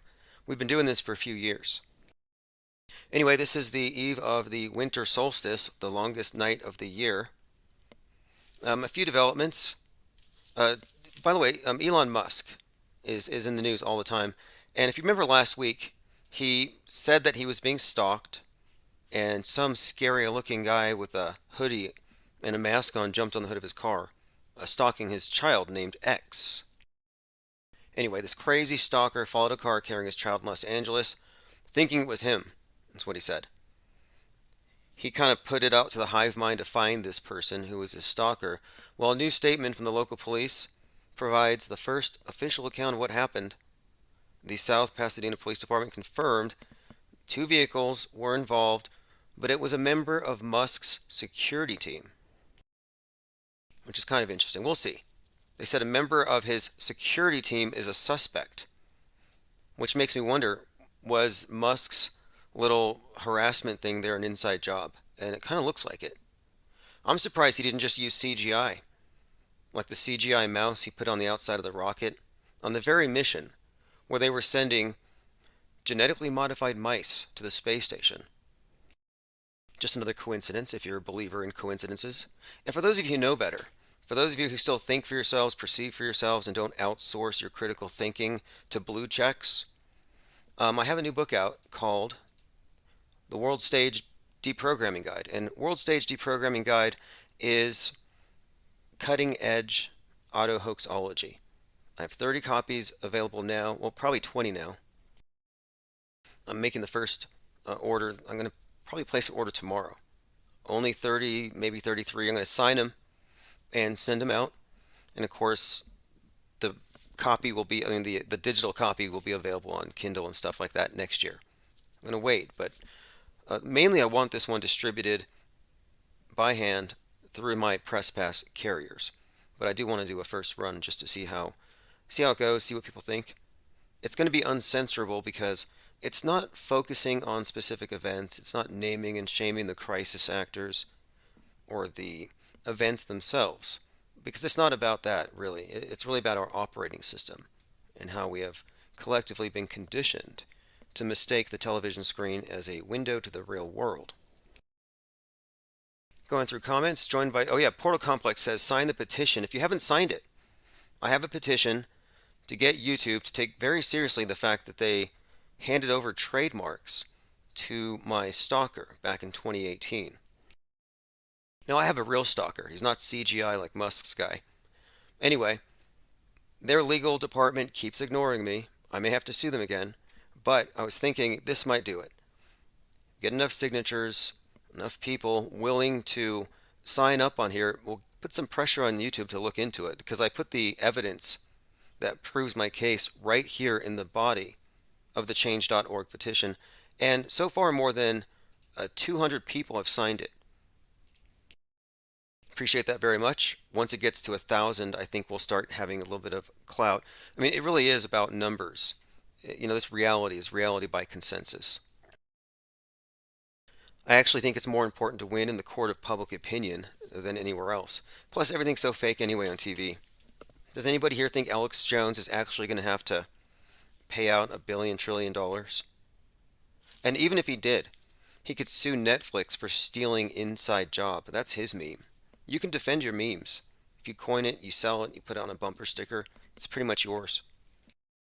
Common law trademark, I mean, that would probably be enough to pay off the Sandy Hookers and buy them some actual acting coaches. I mean, they've had years to get their act together. I was really bored by that entire trial. I was looking at a clip from the trial of Nicholas Cruz, the Parkland shooter, and there's a scene, and I say scene advisedly, where his attorney gives the middle finger, and then she and Nick laugh. Like they giggle together, they're laughing as she raises the middle finger to the other side. And I'm looking at that, I'm thinking, he doesn't seem crazy. It almost looks like they're goofing around. And she did apologize. She didn't know the camera was on. She didn't apologize for raising the middle finger. I mean, it just sounds like crisis actors gone wild. All right, joined by Phil LeBlanc. VW Tech says, let's go. AAAA Oswaldo says, auto hoaxtastic. Yeah, I'll have to add that to the lexicon. The whole purpose, though, really of my releasing the pamphlet at this time is I think it's important to take our best ideas, the things we discuss, the framework with which we analyze mass media deceptions, and release it in an objective format. It's sort of a Jedi mind trick I'm playing here. For example, let's say hypothetically you find 5 or 10 of the best video editors in the world, and you bring them in a room and you show them a few clips from NASA here and there, but in isolation. You don't say, you might even tell them, I'm working on a science fiction film. Tell me if this is any good. You show them a clip, one of the ones where an astronaut's head goes through the roof for a second, or where a microphone goes through a neck. You show them an obvious green screen glitch, not telling them it's the ISS. And see what happens. See what happens when someone who actually knows what video is supposed to look like versus what a composite looks like. They'll say, well, here's your error. I can see some fuzz here on the edge, a little green screeny. Like they would call out the flaws. Only if they weren't aware of the fact that you're showing them ISS footage. And that's because when they see what's presented from NASA, they instantly categorize it in their minds as, quote, scientific evidence. My point being, you can trick people into being honest. I've done this before, and I've done it on debates, just kind of like, for example, I was having a conversation with McToon, and I showed him an image. I actually referenced an image. I said, because I knew if I showed him images, he would question the quality of my photos. I said, go look up the NASA astronomy pic of the day, where someone captured an image of the ISS transiting in front of Saturn. He found it. His jaw dropped. He says, this is beautiful. It's amazing. And I said, yeah, it is, isn't it? Now, look it up again and type in hoax. And he found out right there in front of everybody that it was a hoax that NASA had exposed, well, someone exposed, and NASA had to take it down. My point being, I was exposing in front of everyone that they accept the premise that if it's on the screen, it's real, and therefore it's scientific evidence in their minds, and it's really not. And that's a huge problem. It's a huge problem that people are so dishonest with themselves. But that's really what this book is about. Because I present arguments about media and perception where any rational person will answer in a certain way, but then you can actually look at them apply it, and you'll see when people are willfully evading things that might contradict what they think is real. If you've ever discussed the shape of the world with someone who is certain we're on a CGI ball, you know what I'm talking about. The cognitive dissonance, the defensiveness. And if you think about it, we've been in quarantine our entire lives. It didn't start with 2020. We've been in a mental quarantine. And many of the ideas that they are insisting on banning right now are ideas that weren't meant to be released. And I think one of the most damaging, quote, mind viruses from their perspective, from the perspective of the big illusion and its maintenance, is our awareness of the use of actors on the news. I mean, it just takes things, it takes our understanding to a deeper level. And when you build on that, you can actually emerge with a bigger picture. First of all, it implies that there is a stage that is unanimously agreed upon on all sides of the political factions, political debates. Like you'll notice CNN doesn't call out the right when they run psyops. In fact, usually theirs are the ones that involve radical Islamic terror. And on the right, they never call out the left as, you know, running psyops, except for the one, Sandy Hook, which is just a red herring. But generally speaking, they all treat these events like real. Case in point, Club Q. The Club Q shooting was an obvious psyop, blamed on the political right. The name was a clue, Club Q, and it associates with this ongoing storyline about the right being bigoted and transphobic, dragphobic, etc. Anyway, no one on the right who were smeared with this, who were blamed for it, called it a hoax. They all assumed it was real, but they just blamed probably the usual SSRIs. Like, oh yeah, the selective serotonin reuptake inhibitors are causing them to go shoot things up. That's the right wing go-to response. It's their guardrail. Which is another thing I do discuss in the World Stage Deprogramming Guide, the concept of the guardrails. And these are just standardized explanations to keep anyone who doesn't believe the mainstream story from calling the whole thing phony. All right, joined by Mom with Sons. We is here. Venus E says good evenings. Tim and Vic 131. Thank you everyone for joining. Let's see. Again, we have a new book out. You can find it. Just click the link below if you want to be one of the first to get the paperback signed copies. I probably won't be signing many more. I mean, really, I don't think I'll be able to. I have a lot going on here with. Oh, I think that was from Jack33. Appreciate it. I can't hear the Kraken, but I can see here on my audio mixer something was drowning me out just a minute ago. All right, joined by AJ206 says Infinite Plane Radio is on air. Notice I sent out text alerts. Thanks again to everyone who purchased the book and supports the channel, because that's what pays for a lot of that, and that's what keeps the think tank afloat. I mean, keeps it moving despite all the interruptions, which you're all very well aware of. All right. Anyway, we'll continue here, but I have a plan to trick a number of video editing specialists into giving us an honest appraisal of the space station. Among other things, I've been working on this strategy, which you'll see when it comes to really deconstructing what I think is an example of something that only exists because of rumor. And I don't think that's a tall claim. I think the space station exists on the TV screen because it's basically a movie. And whenever people say there's something up there, it always amounts to hearsay. There really isn't any substance to it. And it was puzzling me as to how that got a pass. How does that something get inserted as a possibility? And what I realize here is this is strategic. The use of rumors, the sowing of doubt, and then the false correlation between apps and the light. Just if there's a light, it might therefore be. There's a very subtle strategy here, I think, but what it does is it provides a little bit of doubt. And why it's important is from the ground, the ISS is our only real evidence of low Earth orbit, which I would contend is probably fake. Okay, let me continue. Quite a lot of new names in here as well. Diana South is here from D Live. Thanks for joining again. 737. Kevin Mooring says, finally found the new channel. We also have a video blog channel, which I'm going to be using as soon as it warms up. I want to go out and do some live painting. It's at Infinite Plane Society.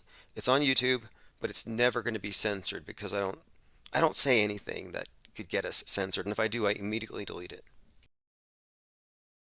It's the safe channel. It's a safe space for even snowflakes. Just art. I'm trying to Bob Ross it. But it's difficult.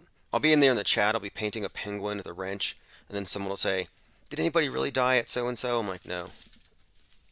It's so easy to step on a landmine. Things are so sensitive these days. Like memes are the new virus. The infodemic, that's the thing they're going after next. Wait for the internet lockdowns, sites quarantining. That's what is coming. We'll get into that as well. I mean, that all ties into really the reason why Elon Musk owns Twitter right now. And you know he's part of the PSYOP entertainment complex. He fakes space. I mean, what won't he fake? Again, a member of his security team is a suspect in this stalking case against him. What does that say?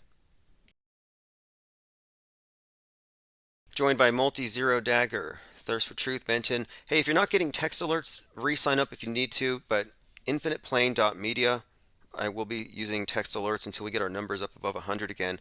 My objective is to have a regular slot, like 9 o'clock.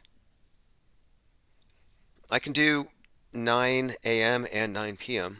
most days, or really close to 9 a.m. But I think if I have a regular schedule, I'll cut back on expenses with the text alerts. But for the time being, we'll be using the penguin signal. Okay, I also came across some interesting little clip from William Cooper about this idea that 1 in 40, this is what he says. Now, you can take the word alien with a grain of salt. We don't know what this means, but here's what William Cooper, author of Behold a Pale Horse, said.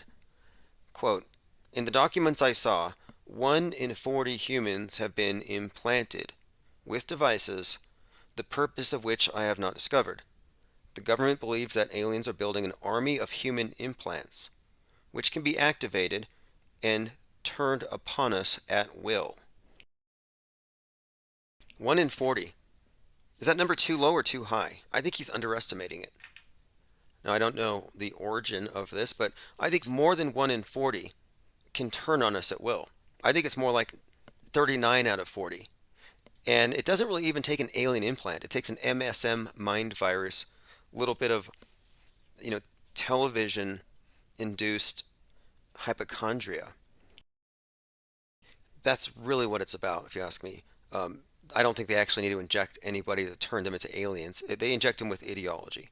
It's the real implant is the hive mind. And that's another thing that I confront in this new book, the World Stage Deprogramming Guide.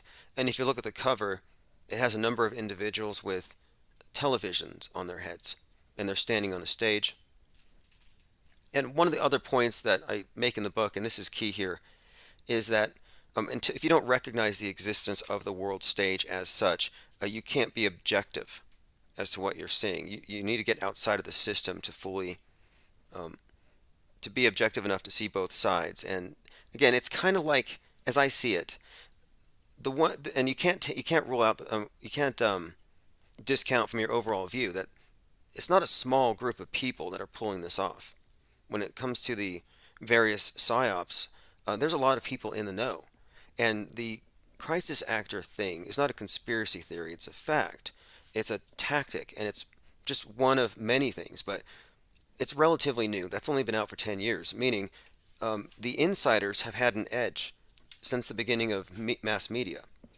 The Psywar specialists have had a huge edge. That's why you see all the dupers delight. But I think we've been catching up. And my idea here with this parallel media concept is let's just stop pretending we're idiots. Let's stop pretending like we actually believe some of these things we know to be false, and like somehow the disbelief of the brainwashed is some kind of a barrier to us moving forward. The fact that we know more than um, the vanguard of teleprompter readers is a good thing. We don't need to pretend that they somehow know more. The insiders higher up are clearly having a great time with this. We see it all the time in the punny names of their various actors. Anyway, let me go ahead and continue going through my comments. G88 says, "What's the best Discord?"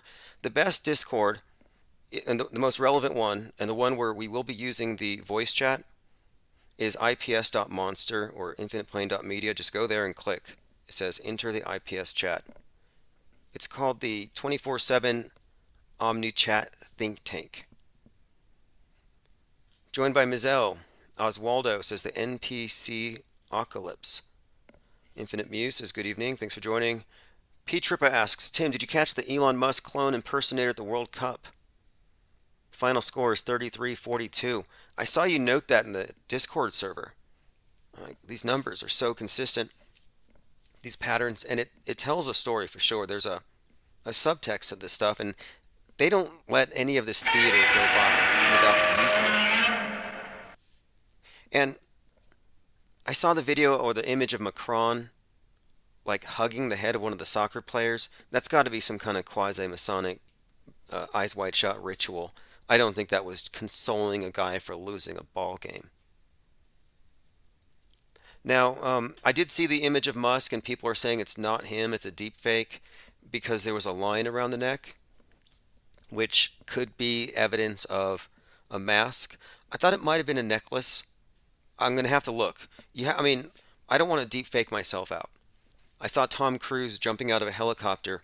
It didn't sound like him at all. Hardly looked at him, but there's wind blowing in his face.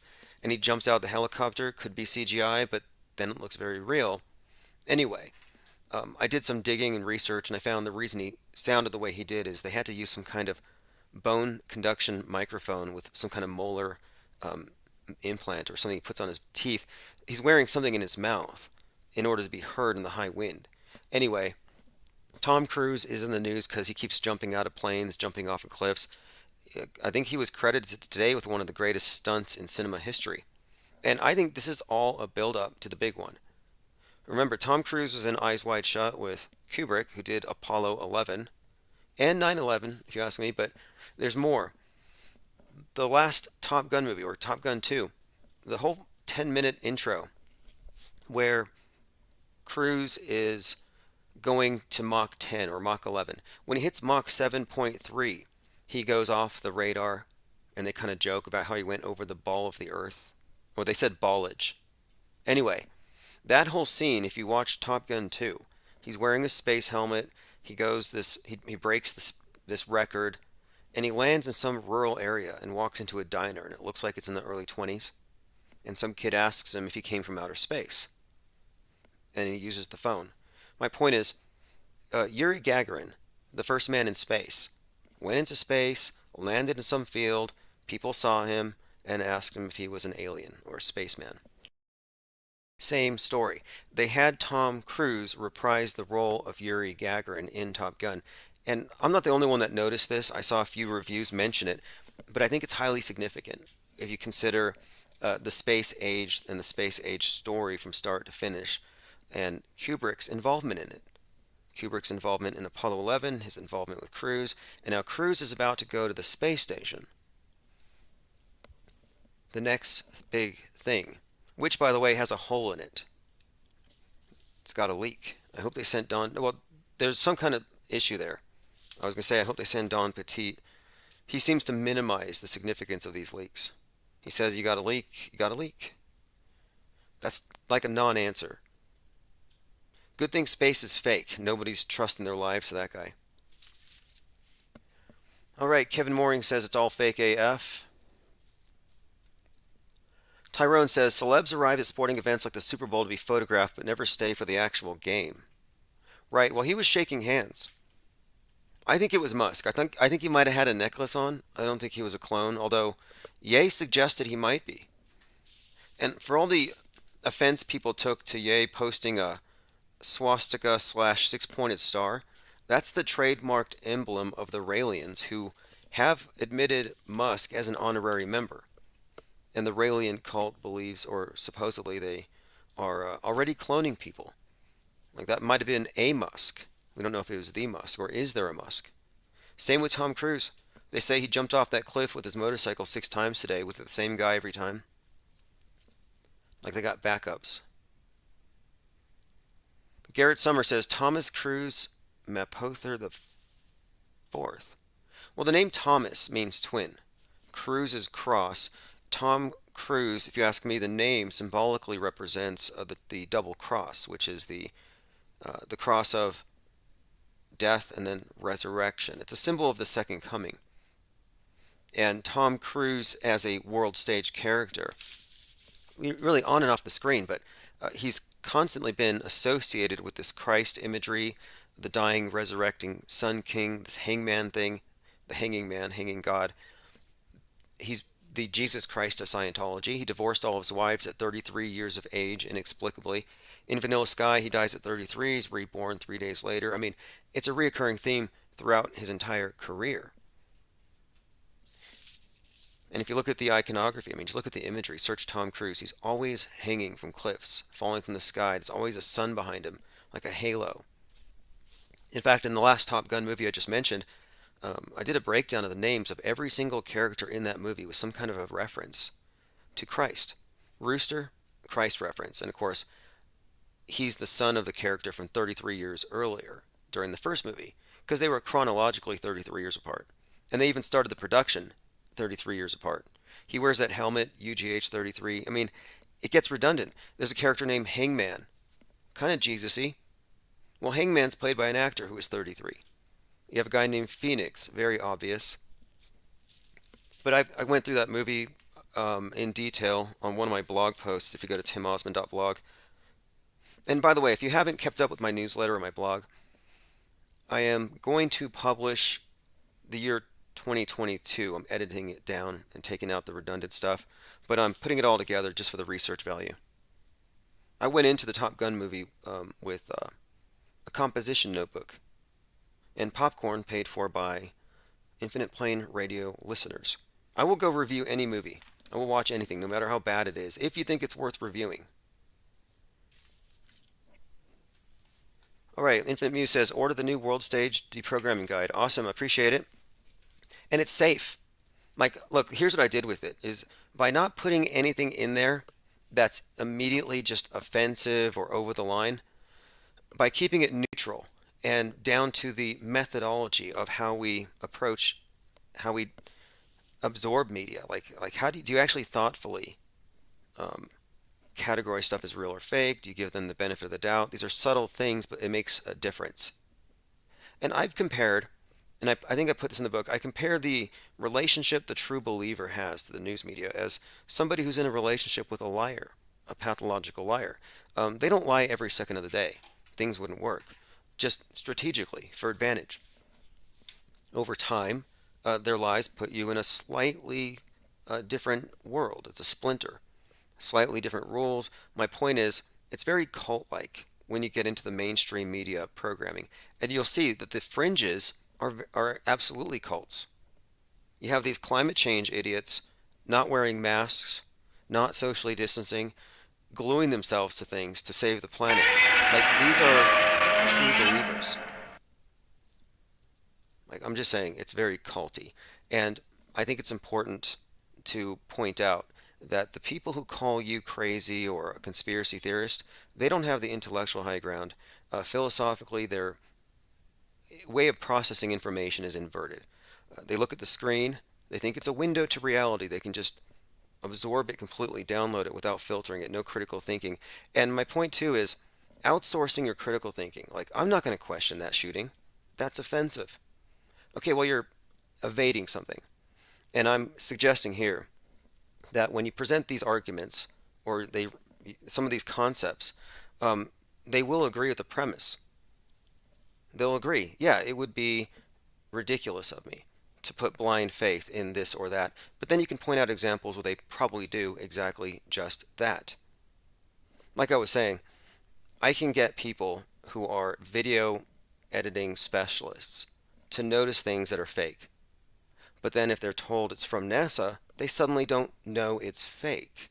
And I'm saying that kind of evasion, um, to me, it's a sort of self-deception. It's a self-negation, in fact. It means, oh, I'm not a perceiver. I'm going to go with a hive.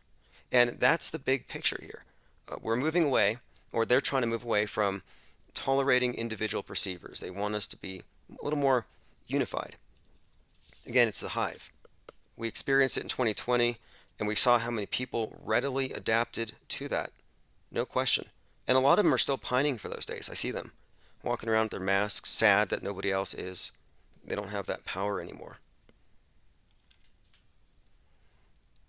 Scientology says, Infinite Muse says, Scientology, adrenaline junkie. He has no fear. Yeah, I was like, he's got to be the greatest salesman for his religion. If, I mean, he has done some pretty amazing things, assuming it's not, well, CGI'd. And I give him, look, I think they can fake almost anything. They really can. And the fake ability is probably far greater than we think. I don't think they would let us know how good this technology actually is just based on past precedent. Do you remember last year all those articles about Tom Cruise being deep faked? But it was all a digital filter. It wasn't in real life. And I said, this is no big deal. They're distracting the public from the fact that these silicone masks are so realistic that they've been deep faking us for 30 years. They really have been. I'm talking about foolproof masks used for decades. And the public wasn't really made aware of it till recently, and nobody really cares because now they're focused on the digital deepfakes. I'm just saying that there's like a lead there. By the time the digital caught up, there's a good 20-year lead there. I'm just saying maybe the fakery's far beyond what we know, but we'll see. The acting isn't. The acting is still garbage. And one other thing, and this is another point with the ISS, and I'm just being objective. The special effects on the ISS, even the Chinese space station, are not as good as what we have in video games, not as good as what we see on the TV. The contrast is stark, and to me that's a problem. And that's one of the reasons why I initially posited that they're going to have to pull down, they're going to have to WTC7 the ISS because its poor special effects are holding back progress. I think that's the main limiting factor. How can you get us on the moon base if we're still in that jalopy that looks like it's from 2005? I mean, it's really bad. But I've seen the new stuff. If you watch 1899, that show, it seems to me that's what Mars is going to look like. That's what the moon's going to look like. It's going to get better, but they have to get rid of the old stuff first. Pete Trippa says, don't tempt us to support your movie watching. Yeah, like I said, I will watch literally anything if it's relevant, and everything is chock full with predictive and concurrent programming. It was really obvious this summer, and I would presume it's like that all the time. But there's no way you would know because this stuff is so compartmentalized. Entertainment runs a parallel track with the news, and it's precise. You have season finale, it's like FBI season finale. They're like, oh, we have to cancel this because the storyline is exactly what happened in Uvalde. And then you have this other show on, Stranger Things, and the intro is like, warning, you're going to see a bunch of dead kids just like the school shooting. I'm like, wow, what a coincidence. Game of Thrones, I'm watching the new one, and I'm like, wait, am I watching a Game of Thrones or am I watching some kind of Roe v. Wade infomercial? Because it was all about women's rights and the woman dying because the patriarchy needed the child. I mean, they don't even hide it anymore. There's no meaningful distinction. You get the news, even if you're trying to just get entertained.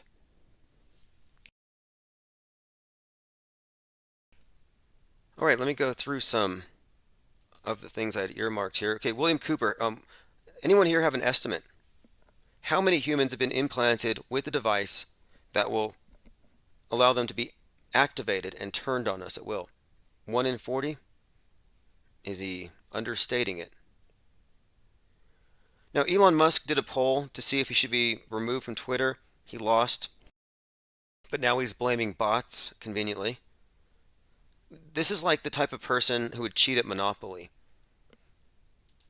I've got Musk fatigue. I think everyone had Yay fatigue. And I've noticed it goes like it's going to be Yay, Musk, and then Trump's going to come back in the news until we get bored of him. Then Yay is going to say another thing. Like it's kind of redundant, very, very recycled. The news is green. It's sustainable to not have to hire new writers to write new stuff. These two climate idiots, and if you're looking at the screen, the one on the left looks like, not judging, but she's judging me. She looks like she's got a large carbon footprint, and she probably should be locked up to minimize her damage to Gaia.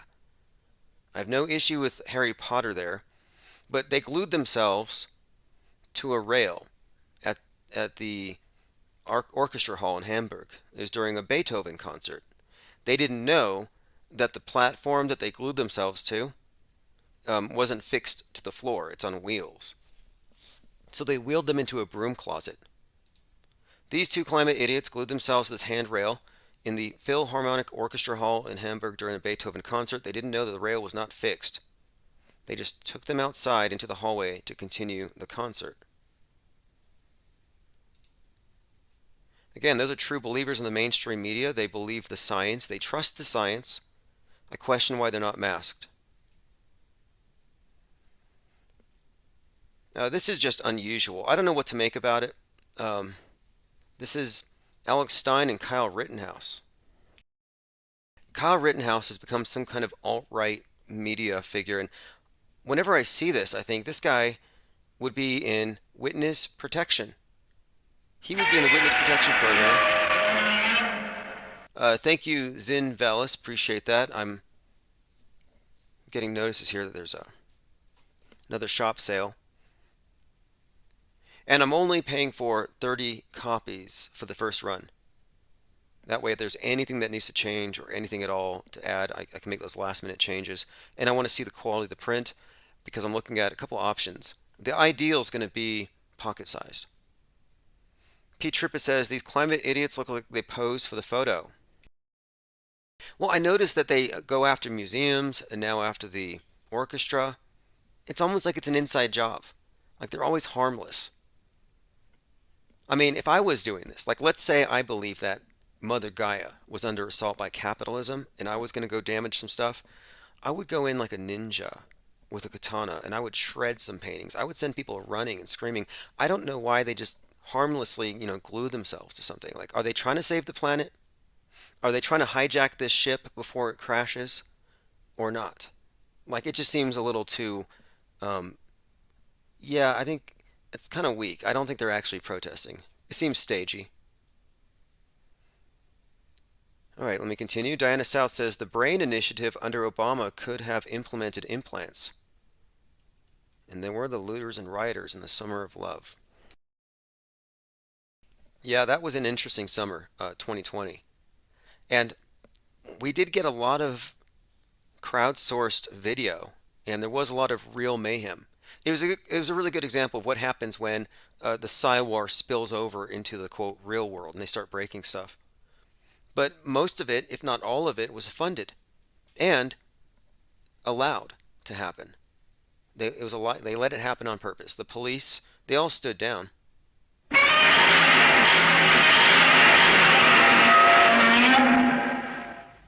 I appreciate the shot of B12.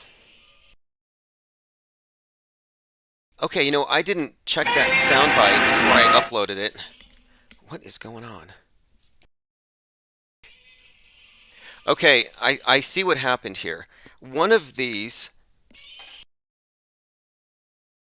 is going to have to go. That was a full-on, like 30-second soundbite from the original Godzilla movie. Anyway, I had to pull the plug on that particular browser add-on. I thank you for the support, though. All right, continuing. Sorry about that. I got a little distracted. All right, let's see here. Kevin Mooring says, "Hey Tim, have you seen the videos of babies growing in pods, lined up like pods in the Matrix?" Oh yeah, those implantable wombs. Is that what those are going to be? I've seen them. I've seen models. I don't think they're real yet, but I don't know. People will go for it. Like, look, there's no turning this ship around. Anything that you see developing is going in that direction. It's a trajectory, and it's not going to change. Like, I've been pretty sure that a lot of what we're seeing is just part of this transition into this new age paradigm where their new god is the god of Mars, the Egyptian Horus. Continuing, yeah, that was scary. I see a lot of people here. We released the Kraken. Look, it's fine. For people who don't know what the Kraken noise is about, it's simply that this channel has been knocked down many, many times. And so instead of trying to build one channel from the ground up, we spread out across dozens of platforms, dozens of podcasting sites, and that way each of these grow independently. And at some point, we'll just be this kraken that rises above the surface, and they can attack any censor any particular platform, and it won't affect the whole. And we're no longer YouTube centric. In fact, the domain is ips.monster.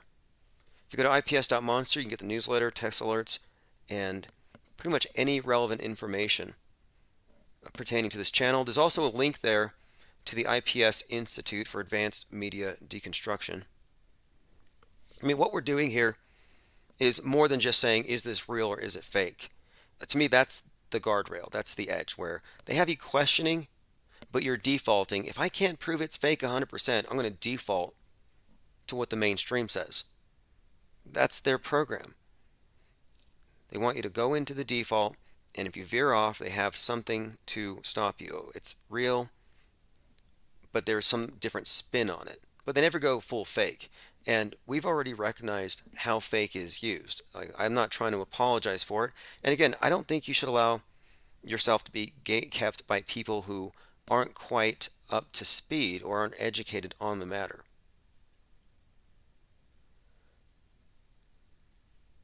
All right, it's been a few days. I had to scroll through my notes. Senate did pass legislation to ban TikTok from U.S. government devices. No surprise there. Last live stream was called Internet Lockdowns and Mind Masking in the Safe Space Age.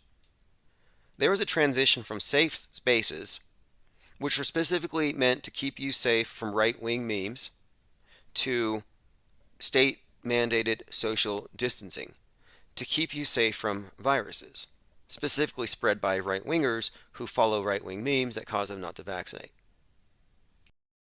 The safe space age is, I think, this is the objective here. And now they're bringing it back, but they're trying to make it ubiquitous. It's not just at college campuses. They're going to make it safe everywhere, but it's a very biased kind of safe. This thing has been unfolding for some time, and of course, mind masking refers to what they're going to ask you to do, what will eventually be mandatory. The mind mask right now, yeah, it's voluntary. Not everybody wears it. I notice all the libbies who are leaving Twitter are going to Mastodon, which is basically the most boring, empty site in the world. There's nothing going on there. I only have one. I'm not advising anybody to join, but it's their safe space. And I'm looking to see what goes on over there when they're free of all the hate, when they're free of all the memes. Nothing's going on. It's like they don't want to cancel the culture of their opposition. I think they're just canceling culture, period. And this reminds me of that movie Equilibrium with Christian Bale, the guy from American Psycho. Equilibrium, 2002, is a movie where all forms of feelings are illegal. Everyone's maintaining a perfect flat line. Nobody has any overt emotions, and they have to get rid of any kind of culture or memes that might inspire somebody to do something. Quote, In an oppressive future where all forms of feeling are illegal, a man in charge of enforcing the law rises to overthrow the system and hate. Again, Equilibrium 2002, and that is where we're headed. Like, they're not trying to create some paradise or some kind of utopia where all the memes are happy and all the ideas are loving. No, I think it's more about just an overall general kind of quiescence they would like to achieve. And they'll get there.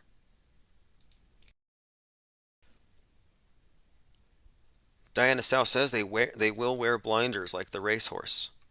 Pete Rupa says, I'm sick of the NPCs. It's fine. I'm just annoying that no one is at least IPS level by now. I look at the NPCs as those who are just following the program. And the reason why they follow the program is they don't realize that there is a program. Like the Truman Show. He was an NPC until you realized the whole thing was fake. But up until that moment, it was just he was going along with the script. Now, right now at this time, my objective is not to find these Trumans and give them a clue. That's not what my objective here is. I think that there's a almost willful defaulting to the hive mind, and it's born out of, we could say, laziness. I'm not quite sure what it is exactly, but whatever it is, I'm not interested in trying to, quote, wake people up. I don't want to disturb the world stage. I'm studying it. What we're doing here is more like it would belong in the humanities, like alien anthropology. I mean, we're looking at this thing like truly objectively. Just like this, look, think about this. The people who come up with this, with the perception management stunts, the PR stunts, the people who come up with the psyops, they are looking at humanity as though they're not part of us. They're up there, up in their capstone, looking down, and they're saying, this is how we manipulate this group. This is how we manipulate that group. They have that oversight, and we do too. That's what I'm saying. And I'm not suggesting here that I want to try to compete. I'm not trying to help Trump. I don't care which one of these, quote, sides win. It's one side of believers versus one side of believers. Most people are taught that, oh, the extremes are bad. Let me just go to the middle. Yeah, well, the middle is about as far from, I think, getting a clear picture as you could possibly be. There is no middle ground. There's no fence squatting. You're on the world stage, and it's your frame of reference, or you're not. It's a philosophical difference. Maybe it's in the realm of epistemology and how you process information. But I think that we have been deliberately misled on, and I say we, I mean, this is something from, well, basically from the day that you're first introduced to television. Like I've been saying this recently, that the screen is mistaken to be a window. It's almost like another sensory apparatus, and it takes primacy over what you perceive. To go with the flow is to willfully deny your reality in favor of the televised reality. Like, oh, on TV, the hospitals are so full that there's no more room. Bodies are stacked up. They're popping out the windows like 9/11 jumpers. Dead bodies everywhere. Then you go out there and it's just a nice day. And if you did walk into the hospitals, well, they're empty except for the twerking nurses who probably had access to the pharmacy. My point being, there's a discrepancy between the real world and the televised version. But most people will default to the televised version. And I think this is the result of a multi-generational military Psywar operation, not beginning with, but including the moon landings. When man went to the moon, quote, to get those moon rocks made out of petrified wood, when man went to the moon, what really happened was humanity stepped into fantasy, a new religion, a new miracle. That's what happened. It was a paradigm shift. And I'm like, well, that paradigm shift is responsible. It's like the foundation for this entire new worldview. I think that that's why this is so fundamental. If they can get you to believe that, they can just build on it endlessly. But I'm just a critic also of the world stage, and they haven't improved their special effects commensurate with the years, and that's been one of our biggest criticisms. I've often compared Infinite Plane Society to the Mystery Science Theater 3000. The premise is A few individuals are kidnapped by a hostile alien, captive audience, and they're forced to watch bad science fiction until they go crazy. Doesn't that sound like Planet Earth? Exactly. But the reason they didn't go crazy is they laughed, mocked, and threw popcorn at the screen. And that's what we are doing. That's why we don't experience the cognitive dissonance. That's why we're not crazy.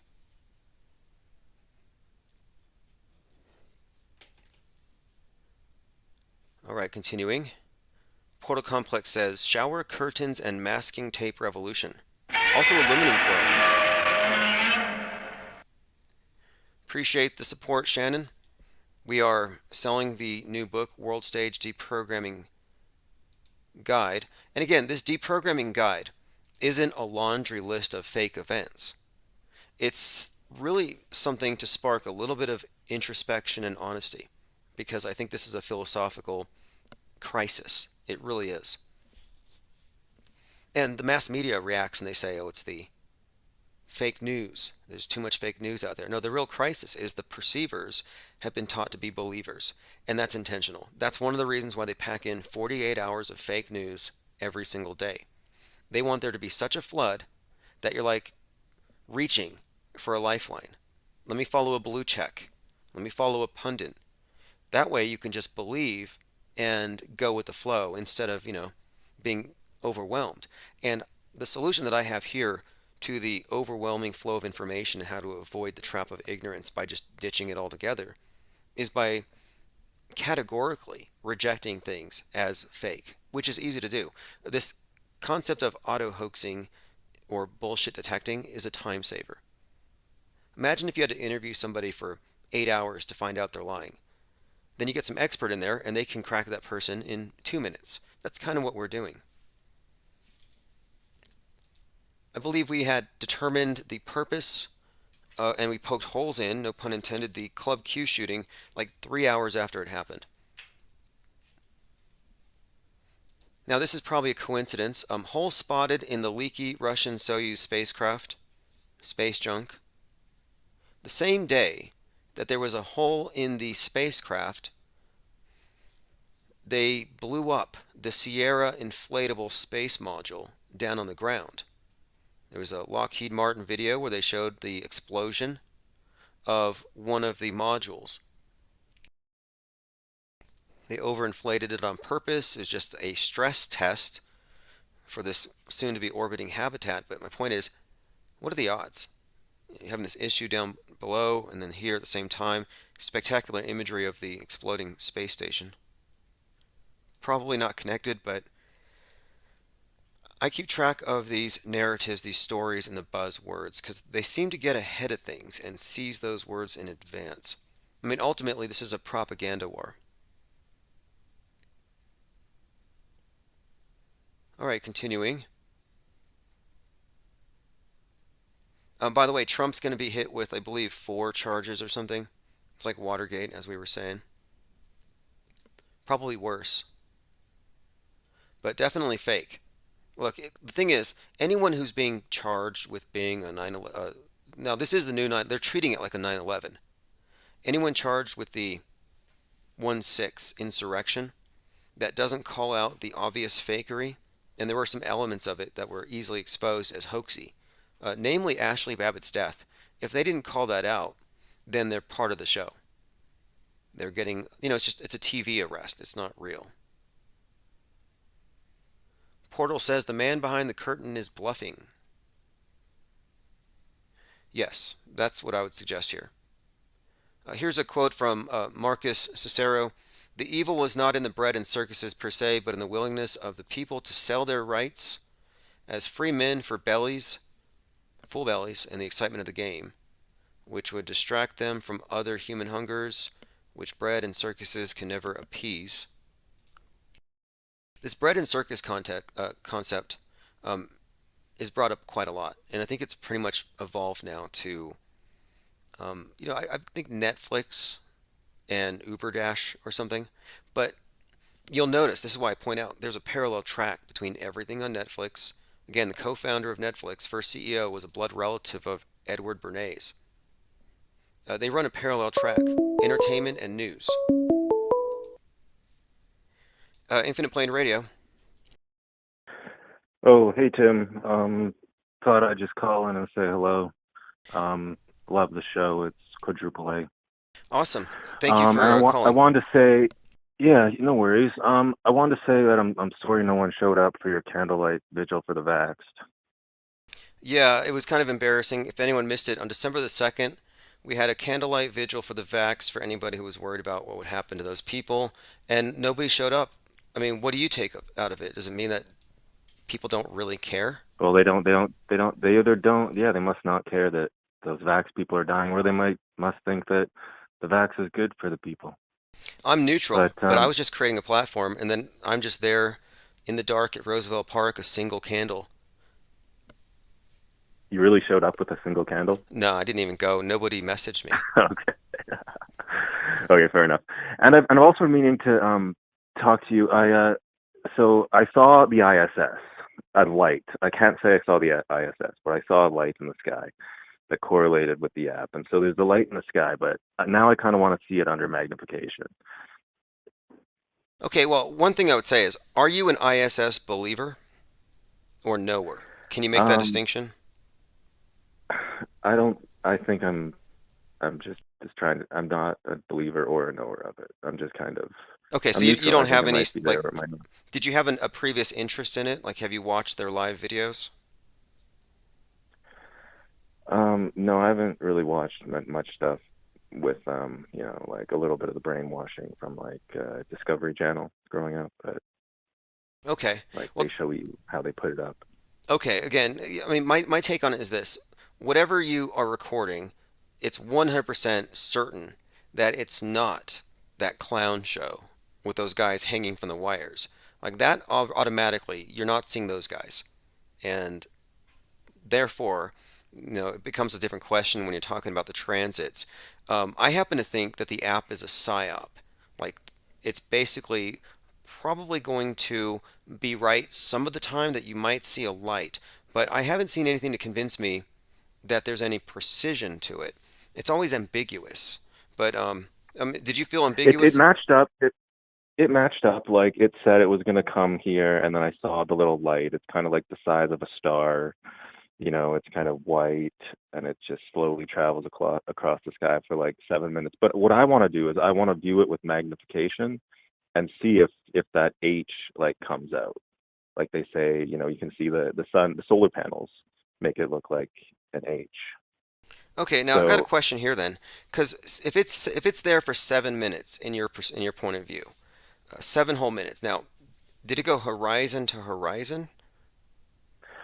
yeah, basically horizon to horizon type thing. But I kind of stopped watching it like halfway through because I'm like, oh, this is kind of boring.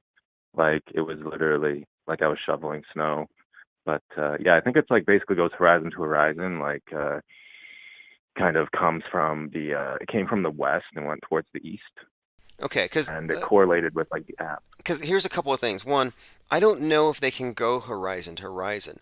I think it is really dependent on being close to sunset or dusk, and it only gets partially across the sky before it goes into the Earth's shadow. And it is entirely dependent on reflecting the sun. But another thing, 7 minutes means that it's in your range of view for 7 minutes, but it goes around the world in 93 minutes. In other words, you're seeing 1/12 of its journey, or like 2,000 miles. Can you see from where you sit? Did it cover 2,000 miles? I mean, that's a long journey. I'm just saying 7 minutes seems like a long time, but I could be wrong.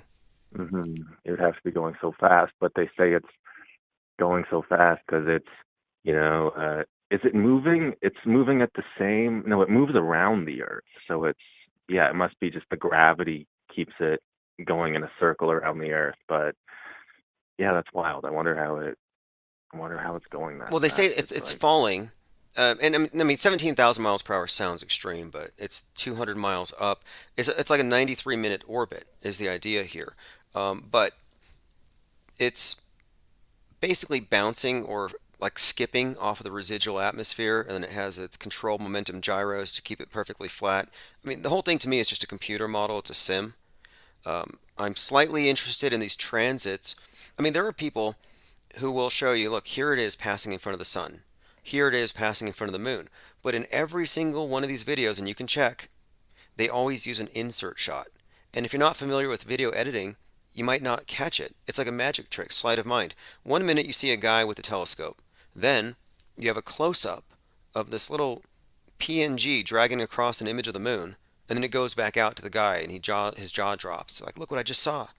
Like, it hasn't convinced me yet, but I'm interested to see what you find.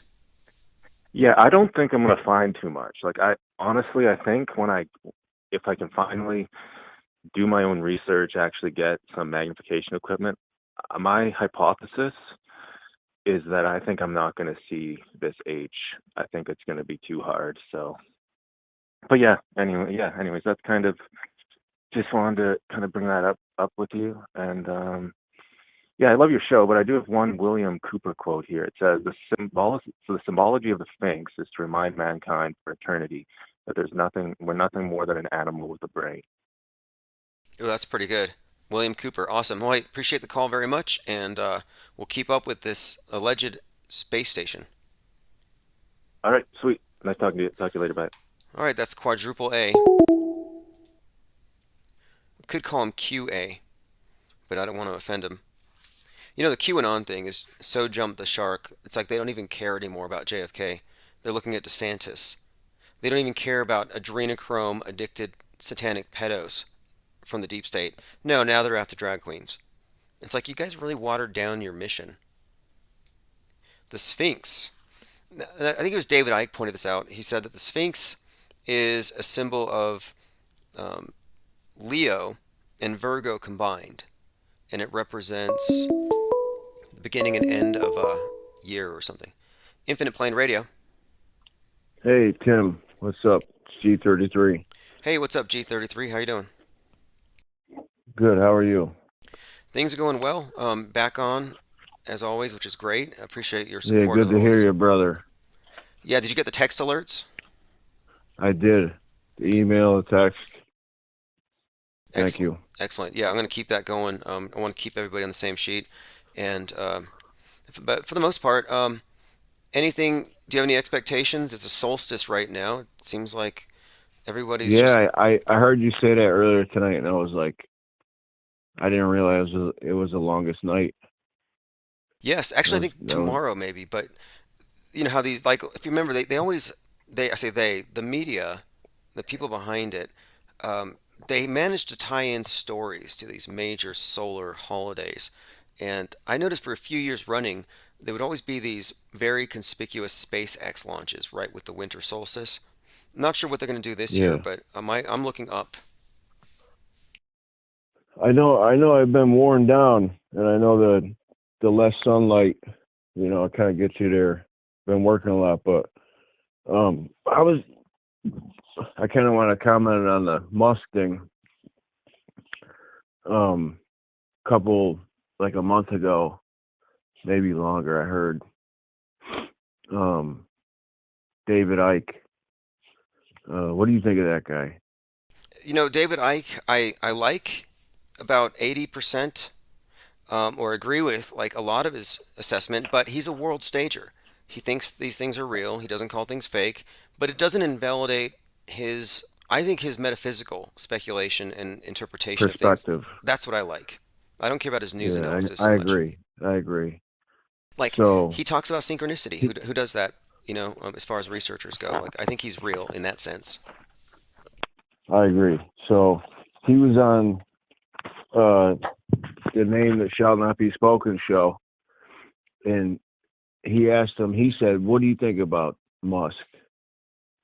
He's doing good things. He's doing bad things." And David Icke, he just straight out said, I wouldn't trust him to tell the time in a room full of clocks, mate."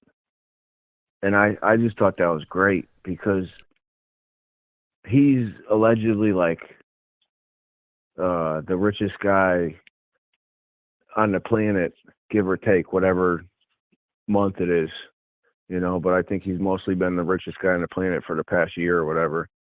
And it's like, how can you trust the guy?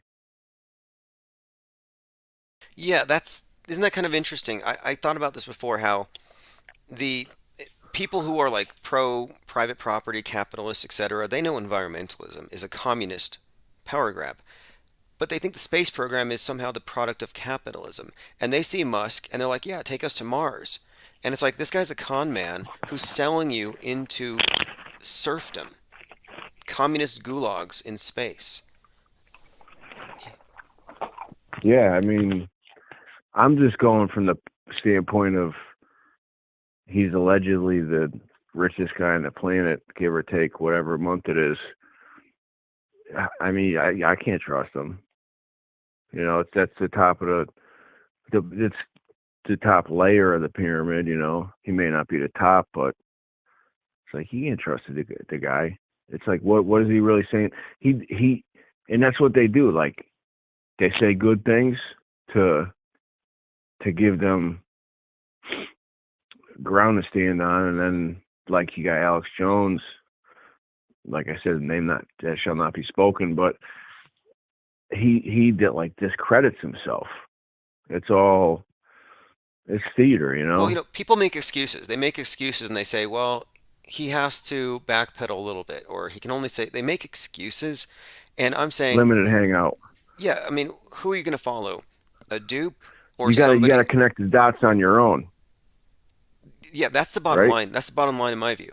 If you just replace the media filter for some rogue person, you're not using if you're not your primary source, if you're not the final arbiter of what you believe, then you're going to be just as puppeteered as the normies.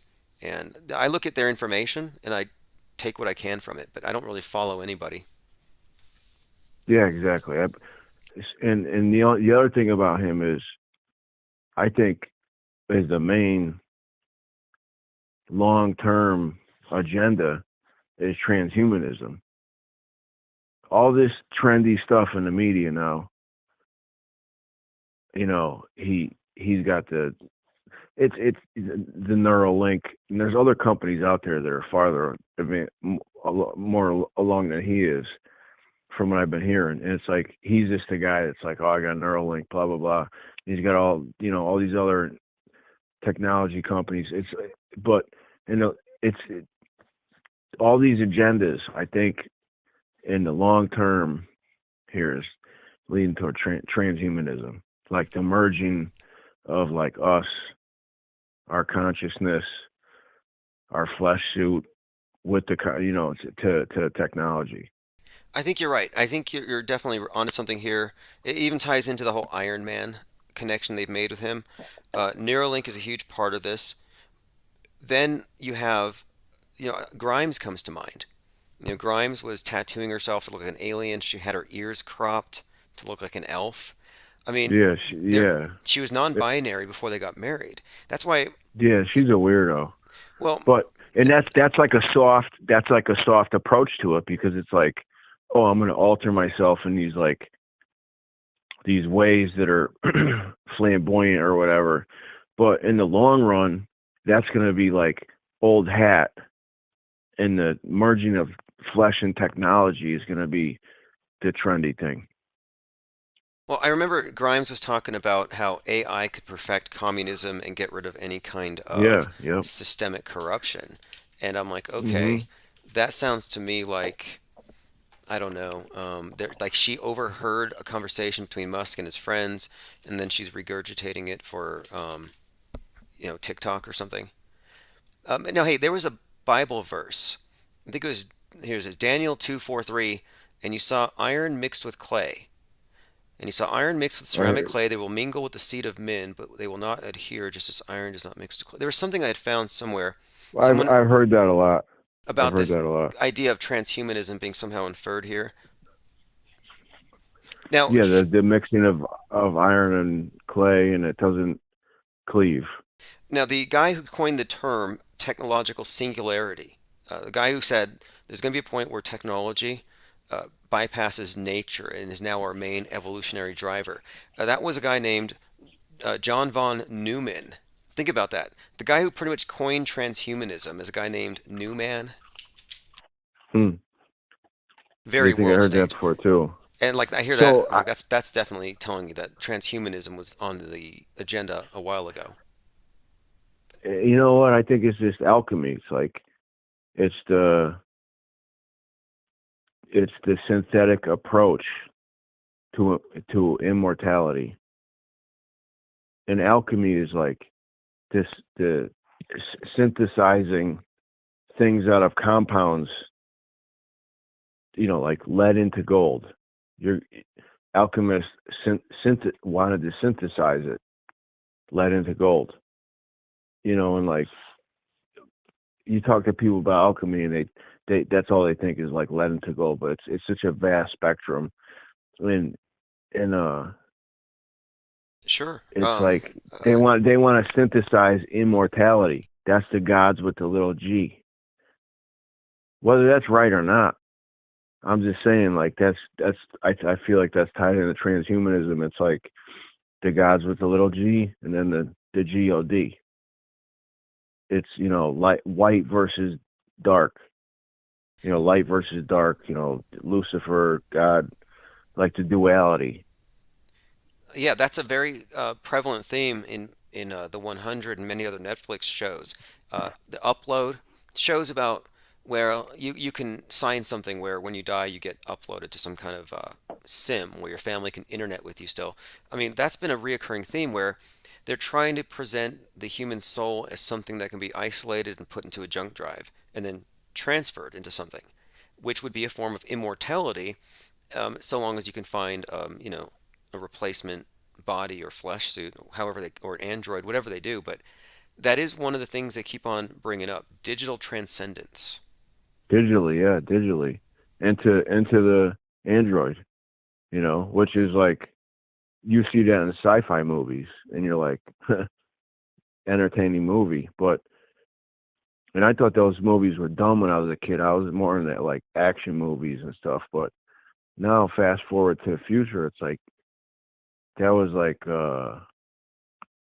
some foreshadowing perspective.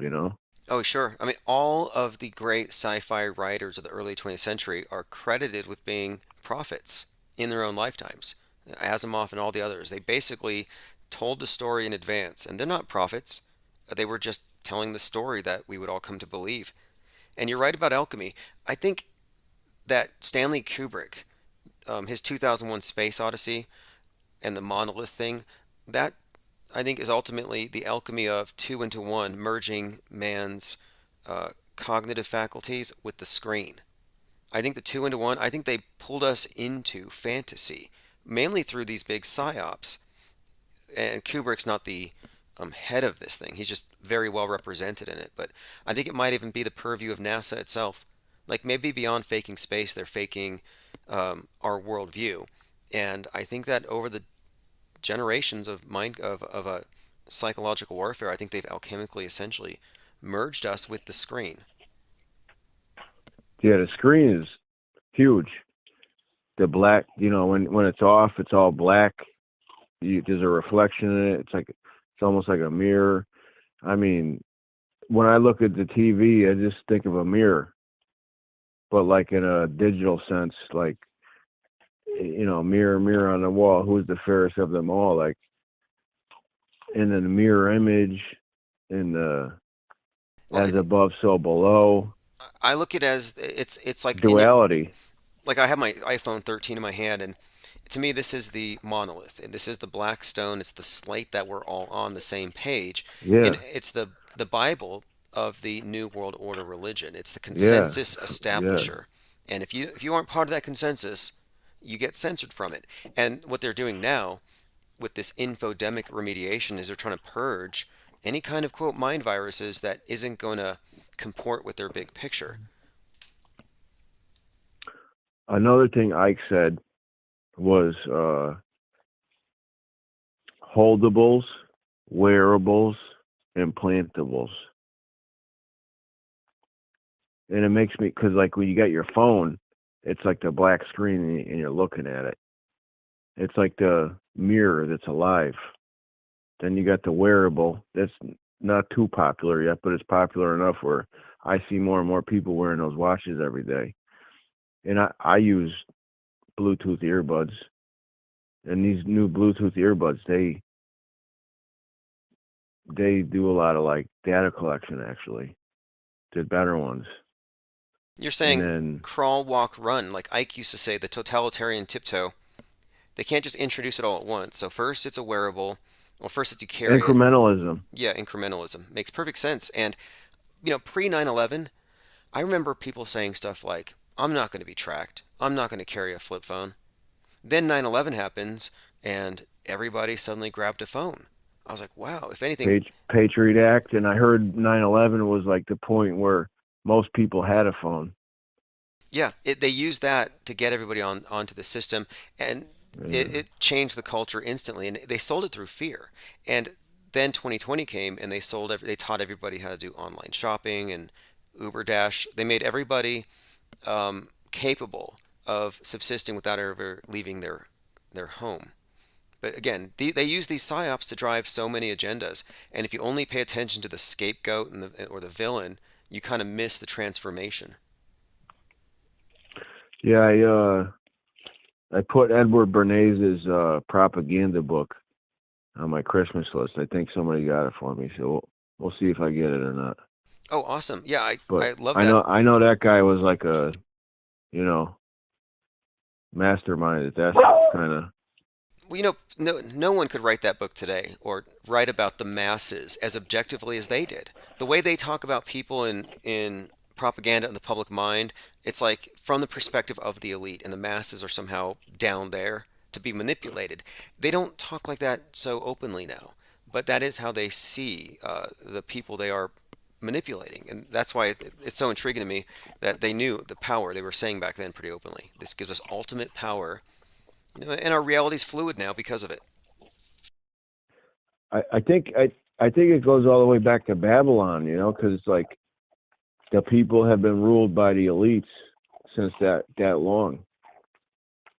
Yeah, You I know what think I it's the mean? same click. Same click. I don't know how 100% how it works, but it's the same click, and every once in a while they change the external trappings, change the costumes, paint up the. I think back then it was like spiritual technology. Nowadays it's this like synthetic technology. You know? Right, right. It's like these counterparts, like digital transcendence. It's more like literal than before. It's interesting because I was just thinking about this too. It's like everything's a facsimile. Space replaces heaven. Of course, the obelisk thing's obvious. Sin is the new evil. I mean, the virus is the new concept for sin. But I think they're introducing evil again in an atheistic or non-theistic way, and that's going to be the secular concept of like hate. That's going to be imposed as like that's why they're going to quarantine the internet. It's not going to be because of COVID Oh, misinformation. that's definitely coming. That's definitely coming. I see it coming, man. Hey, Musk plays a huge There, role in it. Musk I opened the floodgates on Twitter so they could justify it. I think Jones is gonna be like the martyr or like the canary in the coal mine. You know what I mean? Like I'm pretty sure I heard you saying how like he doesn't have to deal with that or something, or like there's ways he could go against it, like other than he is, and like the whole trial was just silly, all of them, and it's like that's how these guys in these orders do.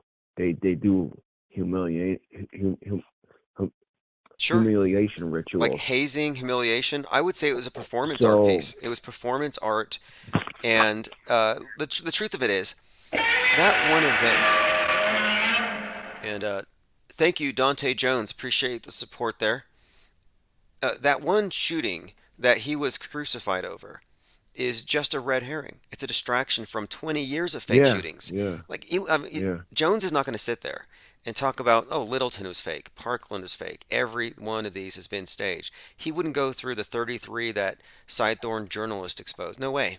He focuses on the one because it distracts the public from the Cywar. They miss You the can't forest for the you tree. can't you can't say anything against the kids. If you do that, then you're a heathen. Yep. You can't say anything.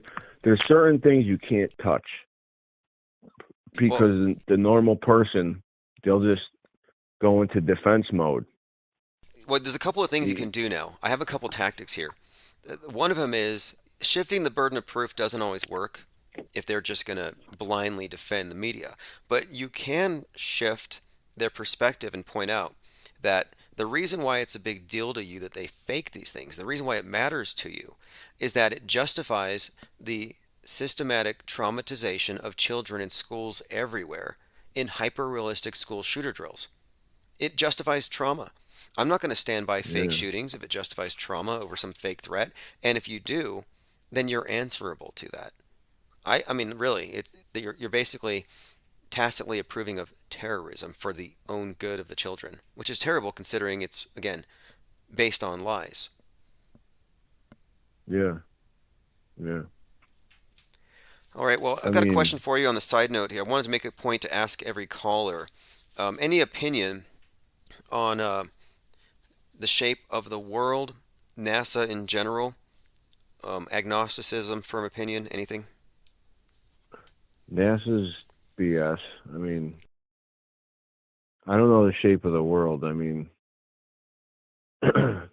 No, that's I look okay. I look up a lot. I look up a lot and follow the stars and the planets. So that's why I don't know what the shape is. But yeah, I'm Cool. coming upstairs. I just wanted to get your take on it. I think it's very wise to say I don't know. NASA is definitely BS. Awesome. Hey, I You appreciate the know. call very much, G33. Take care, brother. Call back anytime. There. I think what they have done is clever. A lot of shifting of the burden of proof, holding you accountable to information that you couldn't have access to. Meanwhile, they're citing as an authority information that they don't have access to. I think it's intellectually honest to say I don't know the shape of the Earth, but I know NASA's BS. That's that's fair enough. To say that one knows it's flat, I'm like, I don't think you can actually say that. You can say you know it's not curved. I guess you could. You could shift that burden of proof. I mean, technically, up until probably 2015, the go-to response was, of course it's a ball. Boats go over the curve. But then the P900 comes out. Boats no longer go over the curve. So it's like, okay, ball's in your court. Boats don't go over the curve. And they never quite reconciled that. They sort of moved the goalpost, but they dropped the whole 8 inches per mile squared and they stopped talking about the curve because they can't find it. And if they were able to prove a curve, they would have done it by now. And all we get is CGI. And also the professional flat earth debaters, or the ones who are anti-flat earth, the globers, uh, they mainly engage in ad hominem attacks, but they never talk about special effects. They never talk about the special effects when it comes to the ISS. They just assume whatever's on that screen is scientific evidence. That's what I mean when I say this is a philosophical crisis. You have people taking cartoons a little too seriously, and they get pedestaled as exemplary scientists, as conscientious defenders of Mother Gaia. Yeah, go glue yourself to a painting because science. Meanwhile, again, you won't find any of these climate change hysterics wearing masks anymore. It's like their agenda switched. And shouldn't they still be wearing Ukraine flags? Okay, let me go ahead and go through some headlines. ISS uses AI system to gather live data and monitor the climate crisis. The International Space Station is using artificial intelligence to detect sites that may have potential for forest fires. The danger of seasonal forest fires is growing as the average world temperature rises year after year. Just like that movie Geostorm, probably one of the first examples of concurrent programming in my experience. I go rent the movie Geostorm, and it's about fire nados because the ISS in the movie manages our weather, and it catches a computer virus, and it starts malfunctioning. You have sharknadoes, fire nados, all kinds of climate chaos. And then I look on the news, and this is at the exact time of those California fires, 2019ish. And in California at that time, they were reporting on fire nados. I'm not saying fire nados are fake. I'm just saying all of a sudden They were all over the news. Unbelievable fire NATO sparked by hot winds and wildfires. Many of the news reporters were pretty surprised, like, oh, what is that? Like it's a new phenomenon. Dramatic video shows, quote, fire NATO blazing in California wildfire. Dramatic footage. Now, these are fakeable, yes. They can make these, yes. My point being, they introduced it like it was some kind of new phenomenon. California fire NATO reaching 140 miles per hour. Like that sounds pretty scary, but I'm saying these were trending in the news at the exact same time, I think it was 2018, that Geostorm was out. And the very opening scene of Geostorm is fire NATOs. I rented it right when it was in the red box, and then it's like, wow, I'm watching the news.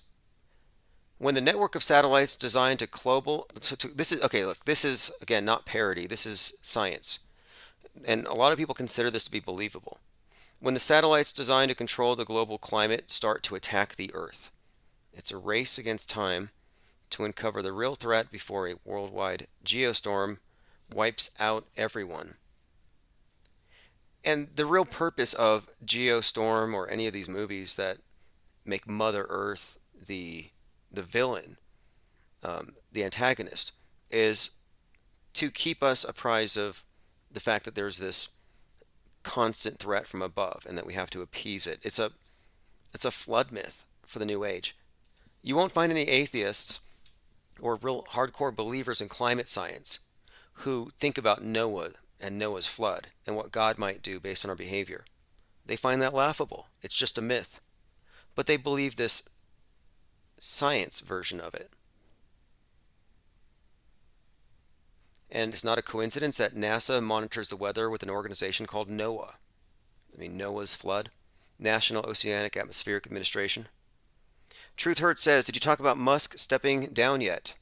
Well, he did a poll, and I think 43% wanted him to stay.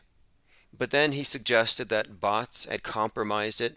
Maybe he's going to count mail-in ballots, but I don't think he's stepping down. And even if he does, it doesn't mean very much. He's still going to tweet. Got a post here from Go Find the Others, a leg muscle suit. Some of this new fashion. We were talking about these chest suits that men are buying. I keep getting advertisements now because I searched for these things. You can get them on eBay for like $500. Basically, instead of going to the gym, you put on basically a rubber muscle sweater, and it's 100% realistic. It's foolproof. But I was noticing that Andrew Tate is probably rubber. I'm pretty sure The Rock is rubber. The Liver King, rubber. High Impact Flicks might be rubber. I've started calling The Rock the rubber because of it. But the Liver King has this scandal where they're like, oh yeah, he's doing steroids. He's got to step down. And then Joe Rogan comes out, calls out The Rock as being a steroid junkie. And I'm saying, no, this is a psyop. They're trying to hide the fact that these guys are wearing rubber bodysuits. These are unattainable bodies without hardcore drugs. This guy's not eating liver. He's not eating raw liver and then looking like this. And if you look closer, you can see where the skin tones change abruptly. And in my research, in movies when they use these suits, they often use scraggly beards to hide the neck seam. And you'll notice that his body is like Trump's color and his face is like Musk's color, like orange and just kind of pale there. That's because the Liver King was not using steroids. He was wearing a rubber suit, and they're using that as a cover. Same with The Rock. The Rock wants to live a long time. He's not going to destroy his health. He's wearing a rubber suit, in all likelihood. Here's an example, and this is from eBay. It says, show your manpower. And again, it's just a realistic blood vessels, easy to put on, silicone. Now you can trim the neck part. And a lot of the people that were looking at Musk at that ball game noticed he had a line around his neck, and it did look like one of these bodysuits. Now, these things have been around forever. I mean, they've been around for decades. But people think, oh, this is just for movies. No, it's not for movies. These have been used for all sorts of purposes. And they can go into excruciating detail. I mean, I had a hard time watching one of these videos where they were using this little needle and they were planting hair into a chest, and it looked like they were just stabbing again and again. I mean, no blood, it was fake, but it was just hard to watch. It looked so realistic. But here you have it, Liver King wearing a suit. Then here's Keanu Reeves in the movie Bill and Ted's Bogus Adventure, the second one, while Keanu's long fake beard hides the neck seam. Again, this looks exactly like the Liver King. Chet Hanks, White Boy Summer. Yep, his tattoos were. I thought his tattoos were fake, and in all likelihood, they were just painted on. Oh, this was made by Moo. Chet Hanks, White Boy Summer. We accused Chet Hanks of wearing a chest suit before we knew these things were even real. Like I knew they were real, but I didn't know they were this like easy to get your hands on. But if you look at Chet Hanks, and look, how do we get into this? Oh yes, Andrew Tate. Okay, so Andrew Tate looks like he's wearing one of these suits. Just my opinion, and most people agree with me. But it doesn't look like he had the leg counterparts. Like he was kind of top heavy, like he's been skipping leg day. And I'm like, I don't think you can bulk up that much from the waist up if you're on stilts. So in all likelihood, he just didn't have the full package. And I imagine wearing the leg pieces would be awkward at least. Did anyone here buy one of Donald Trump's NFTs? I missed out. I was looking at this collection for any clues, and the QAnoners have found some information in there. They do think there's a hidden message, some kind of code. I believe it was 1,700 days, 17, since the last time Q mentioned Trump cards. I mean, the QAnoners, looking back at it, I mean, I don't want to be too critical because I understand that this is Cywar, but they just such a big collection of dupes. I think what happened is General Flynn largely is behind this. They needed to create the American counterpart to radical Islam. They needed to create the Taliban here in America. They needed to have domestic violent extremists, like the new wave of white nationalism we see now. Yeah, I think it's largely an intelligence agency construct. But they created this fringe group as a way of broad brushing and smearing anybody who goes up against the establishment. I mean, they're part dupes, but they're well intentioned, I guess I should say. But some of the stuff I've been seeing is just sad. For example, and look, religions have been making fools of people for a long time. And this is just another example of it. If you're looking at the screen, this was actually being shared. And if you go to Trump's social media network, all the memes there are unironic. And here's JFK Jr. in a Batman suit and Donald Trump as Indiana Jones ripping his shirt off. Now, the person who posted it also posted this. Is it possible that Trump is actually JFK Sr. and Melania's actually Jackie? I know it's way out there, but what if? I mean, there's a point where it's like you just have to. I don't know if you want to feel sorry for them or something, but it's so desperate at this point. It reminds me of. That's why we call it hopium. It's like drug addicts, and they're struggling against reality.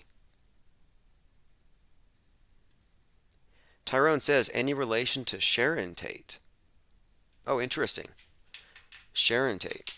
Again, wife of Roman Polanski, killed by the Manson cultists, the satanic witch, Susan Atkins. All fake, likely. I think that Roman Polanski probably directed the fake murder of his wife. But wouldn't surprise me. It's a small club. You know, it's a small club at the top of the Illuminati dung heap. And there's a point where all the magic, the Hollywood movie magic, and the Satanism, and the celebrity gods, there's a point where they all kind of merge, and you can connect the dots. I've been doing some research into this area of Hollywood Satanism and came across something interesting. Speaking of Musk, Hollywood is the wand of the Druids. Druids mean knower of the oak. Elon means oak. Infinite Plane Radio. Greetings. This is Lickety Split. How you doing? Pretty good. Hear what I just say about? Did you hear what I said about knower of the oak and the druids and the holy wood? No, but I'm familiar with the holy wood being like the magician's stick was made out of the holy wood Yes. also, which kind of explains Hollywood and all their little magic tricks they play on us. Exactly. Hollywood magic tricks. And then Elon Musk is one of these using this type of magic. And Elon means oak. And of course, the Druids, who had the Hollywood wands, Druids gathered around the oak, and it means knower of the oak. I'm just pointing it out. The Hollywood thing is Yeah, kind of tied into Musk pretty strongly. yeah, and that makes sense. Well, I like to think that like on this podcast a lot, it's not just like trying to predict stuff necessarily as much as like naming the various ways that things could go based on like information that they present, which is, like a lot of like these magician type people, they like to like set themselves up for success in various ways, I guess. So just because like you might predict something and it doesn't go exactly true, it might mean because it became too known to everybody, so they went a different way. Yeah, I've But considered that. I've considered a few times that they may have made changes or perhaps maybe toned down events because of the scrutiny. I mean, we're watching too yeah, and closely. look, IPS, Infinite Plane Society, like it did get mentioned in fucking Rolling Stone, so like there's some assholes out there listening, I'm sure. Like it's not that hard to like have people listening to things and like picking up, if you're like a marketing type of person, that's kind of like your job is to like go around and listen to people and what they're saying and thinking all that kind of shit. So it's not like that far fetched to say that, you know. I mean, we know that there's at least Kelly fucking Real or whatever her name is listening, but I'm sure there's other people. Who knows? I'm pretty sure also it's very easy now to use speech to text and have it aggregated, search for keywords, and Right, right, right, absolutely. right. Yeah, And I think YouTube probably has, absolutely. like, YouTube has one snowflake designated to the IPS. Definitely, definitely. That is true. I've been bringing some people in from my work and shit. There's some youngins that are interested in this kind of stuff, so I've been pointing them to your new channel here. So hopefully Cool. Well, they're listening. I see We'll like see. TikTok and all these sites are doing what YouTube used to do. All kinds of random ideas get out there, and it's like it's kind of an infodemic there, but it's short form, and there's not a lot of depth, in 3 minutes, but it's a good way to Yeah, lead into yeah, yeah. something. 10-second clips. Right, for sure. But mostly I was calling in because you brought up the Trump thing, and I'm on to something. I think possibly. Um, so the NFT card, like it was just too stupid. It was too dumb. Like there had to be more to it, and like I think there might be, but I might be reading into it too much. But the T on on his little suit, we all assume that it's Trump. Like the T stands for Trump right away. But now I'm looking at some of my books here, and I see that the T could also be that there's some like symbol, sigil, whatever that's shaped like a cross but without the top, and it's called a tau cross. So anyway, so I refer to my dictionary here real quick, and this ties like right into like Donnie Darkened or whatever, the guy that's blowing up on Twitter with all his Yes, anti-Trump yes, stuff. yes. Donnie darkened. I'm gonna post this later. Yeah, I'm gonna post this on Twitter later because he's probably gonna love it. But it kind of plays into what he's talking about. I'll read it real quick here. It's just a short little paragraph definition. It says the Greek letter TA, word sacred to the Atlanteans, which already that probably plays into some people's theories about Trump, the Atlanteans. It was used as a cross in the early days of Christian persecution to avoid identification, later adopted sometimes by the Franciscans. Sometimes its upper line is amputated. It indicates a true sacrifice on the part of the wearer. So Trump's like our sacrifice, Jesus Christ, who has renounced even his own salvation in order to devote himself permanently to the transformation of hell. So that's the definition for cow in this little dictionary I have here. But I also came across it in my little Golden Dawn book, where it was shown as some Golden symbol that they Golden use in Dawn, some ceremony. as in like golden haired Right, as in Donald Trump. Crowley. Yeah, well, that too, but also pre-OTO, Crowley was in the Golden Dawn tradition, and that's where I first saw it, and then it led me to go look up some more stuff. But anyway, that's going to play right into everything that all these anti-Trump. I mean, I'm surprised like Q-tars didn't pick up on this also. Like the T doesn't have to mean Trump; it could be something else. But You know I what? just found it interesting. Okay, I'm okay. I think you're definitely onto something here. I'm gonna look into this a bit. It's the 19th letter of the Greek alphabet. I think you're onto something, and of course, he's being lambasted for these things. Funnily enough, right, and I mean, yeah, go ahead. okay, you know the image of him where he's got like the cowboy duster, um, Yeah. or even the one with the superhero suit. Okay, those are like lifted out of Walmart catalogs, and they put Trump's face on it. Like it's not even original art, funnily enough. Right, right. And that's the whole thing is that like I just don't understand how. So I guess it's also the Hebrew letter, like the last one, and so like Christian people tie it into the Alpha and the Omega. So Well, we've all seen the I'm gonna Tau post it serpent. out there. Whenever you see the snake on the cross, it's actually on the Tau. It's not on a cross like a crucifix. It's the T. Oh, interesting. Yes. Okay. That I kind of like. Well, I've been looking at this book today. I did see something about that, but I haven't looked into it further. But yeah, I just saw this all today, so that's why I'm bringing it up. It's just like it was just so dumb that it's just there had to be more to it, kind of thing. That maybe it does stand for Trump, the T, but it could be this Tau cross, TAU, Tau Yeah, cross, it's and reminding me the whole of. thing about sacrifice. Yeah. Yes, Go ahead. it's giving me all kinds of WHO vibes, and then of course Trump. You knew I was a snake when you took me in. There's Yeah, yeah, something yeah. there. He loves saying that little. Yeah, for sure. But anyway, just some food for thought there. That's Cool. all I got. Cool. So I'll talk to you guys later. Thanks for the call. Appreciate the information. Have a great Yep. night. All right, everyone, that's Lickety Split. Interesting rabbit trail there. And yeah, on this channel, we're not in the business of predicting doomsdays, although we are using predictive programming as a model to see where things are going. We read the stitching on the fastball. We're pretty much seers at this point. We really are. Like, we pretty much do know what's going to happen ahead of time. Look, I even called out in pretty much specificity what was going to happen to Kanye West, and I called it out back in January. Kevin Mooring says, if you have to constantly make new channels to get your message out, then you have an OP Merry Christmas. Hey, look, if you aren't able to find me, just get on the text alerts. And if you're not able to find me, I'll find you through the text alert system or newsletter. Just make yourself, go over to infiniteplane.media and get on the free newsletter. Just make an account there. It takes 2 minutes. And I send out notifications, free. Also, Telegram. We're on Telegram as well. All right, interesting symbol there.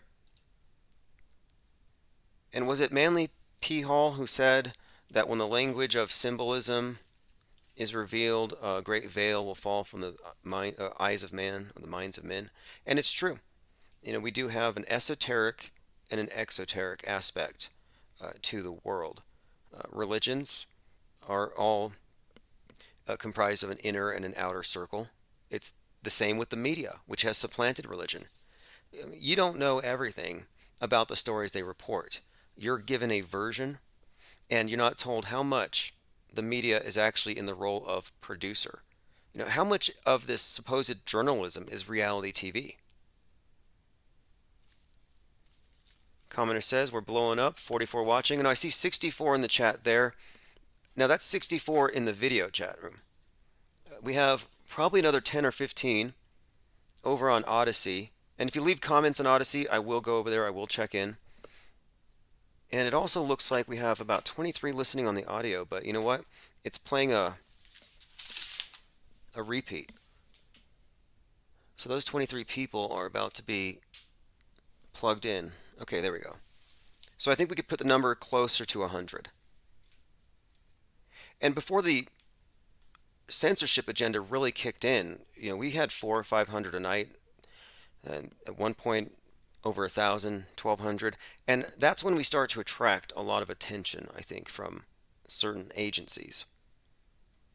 By the way, the petition to stop YouTube from assisting in trademark theft has reached over 200 signatures I'll put a link in the chat right now. Again, this is part of our mobbing up tactic to get YouTube to own up to the fact that for the last 4 years, they have given away my trademarks to the stalker known as MGTV. 221 have signed so far. If you haven't received your press pass, just send me a message on Ko-Fi. I'll send out a second one or I'll track it. But I know a number of those went out yesterday. Hillman Avenger says predictive and concurrent programming is the illusion being presented to create illusion, belief, and manifestation in the normal sphere. Yeah, absolutely. You know what they're doing with the entertainment is they're making you hyper suggestible. I was thinking about this today, how when you're watching a movie, especially if it's a really good movie, or you're binge watching on Netflix, doing research or something, during the period of time that you're watching it, you have a suspension of disbelief. Like when you're watching a cartoon, or a commercial, like, yeah, you know it's fake, but you're not telling yourself it's fake. You're temporarily suspending disbelief for the purpose of enjoying it or processing the relevant parts. Like it's one of these things we just do without even thinking. And I think with the concurrent programming and a lot of the entertainment, I think in the same way, they put us in a state of suspension of disbelief, opening the Overton window a little more, meaning presenting something extraordinary, like a school shooting, where the FBI have to stop the shooter and they're held back by a warrant or something, like the FBI TV show I just mentioned a little while ago. Then the next day they have the shooting happen in real life. I think what it does is it literally sets the stage. Now they're ready to accept something that was kind of unbelievable. This is also why we've been inundated with outer space fiction, space video games. Most video games are just flying through space, orbiting balls, and shooting rocks. The rest of the games, you're on the ground, Grand Theft Auto, or first-person shooter.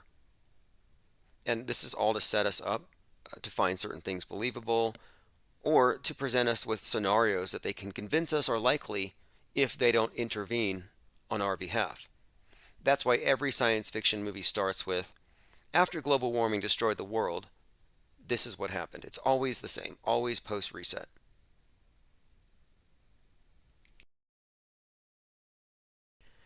Okay, let me continue through some of these headlines. NASA reveals when you can see Santa's sleigh this Christmas. Now, I want to point out that I'm not going to say it might have been Santa if I see a light in the sky on Christmas. But that's when you would expect him, right? You would expect a red light in the sky on Christmas Eve.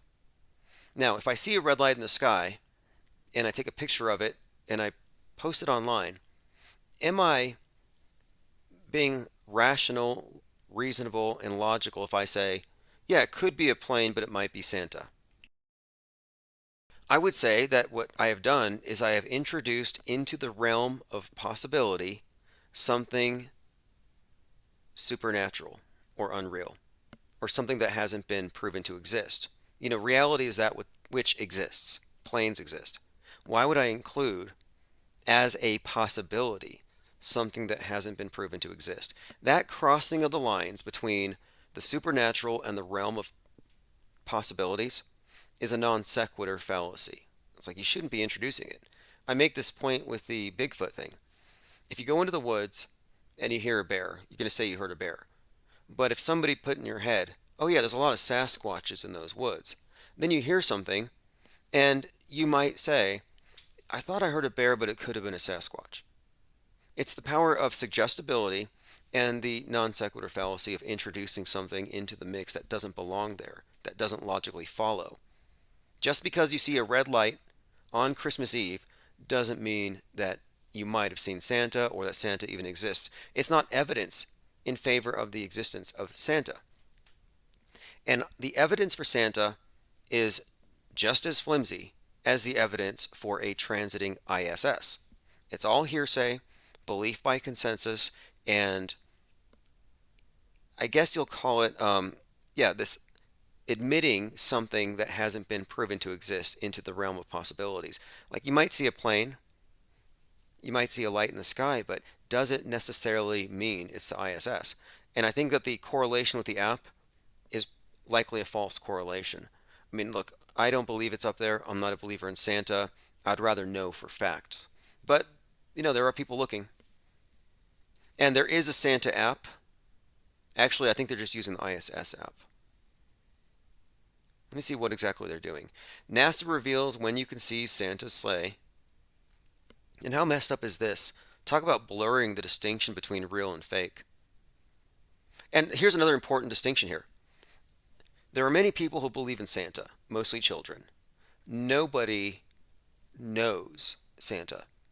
There's an important distinction here. I mean, a lot of people believe in the ISS, but how many actual knowers of the ISS are there? Well, none. There's a few actors and there's a lot of dupes. Although we're open to evidence, how to spot Santa's sleigh this Christmas according to NASA. It will be visible to the naked eye if you know where to look. Okay, Saturday. No, we already passed that date. Okay, Wednesday the 21st at 5:36 a.m. Well, you can download the app, record it if you can, and then present it to me. And I would like to see a screen cap of your app so I can see that it matches. If it's 10 minutes off, I'm sorry. 17,000 miles per hour, 10 minutes, yeah, it's 2,000 miles away. Thanks to the callers. Appreciate calls as always. It's always great to crowdsource information. And that's the reason for blowing this up.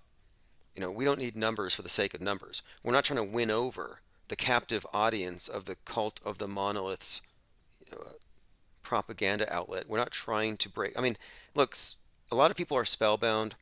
A lot of people don't have any incentive to care. I'm not interested in the apathetic or the cognitively dissonant who are comfortable with that. I'm more interested in the people who can see.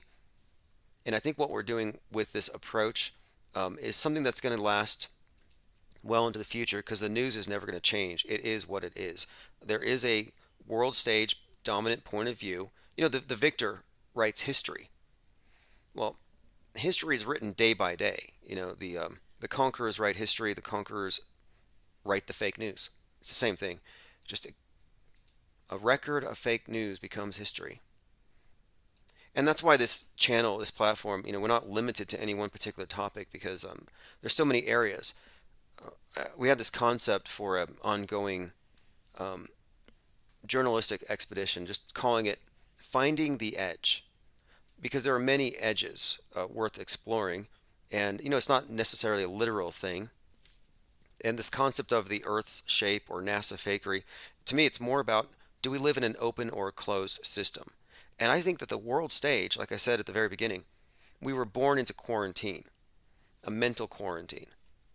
And it has slightly started to break open here and there, and you can see the infodemic is the result. Hillman Avenger says, we're in Plato's cave. Should we attempt to redecorate it or look for an exit? Right.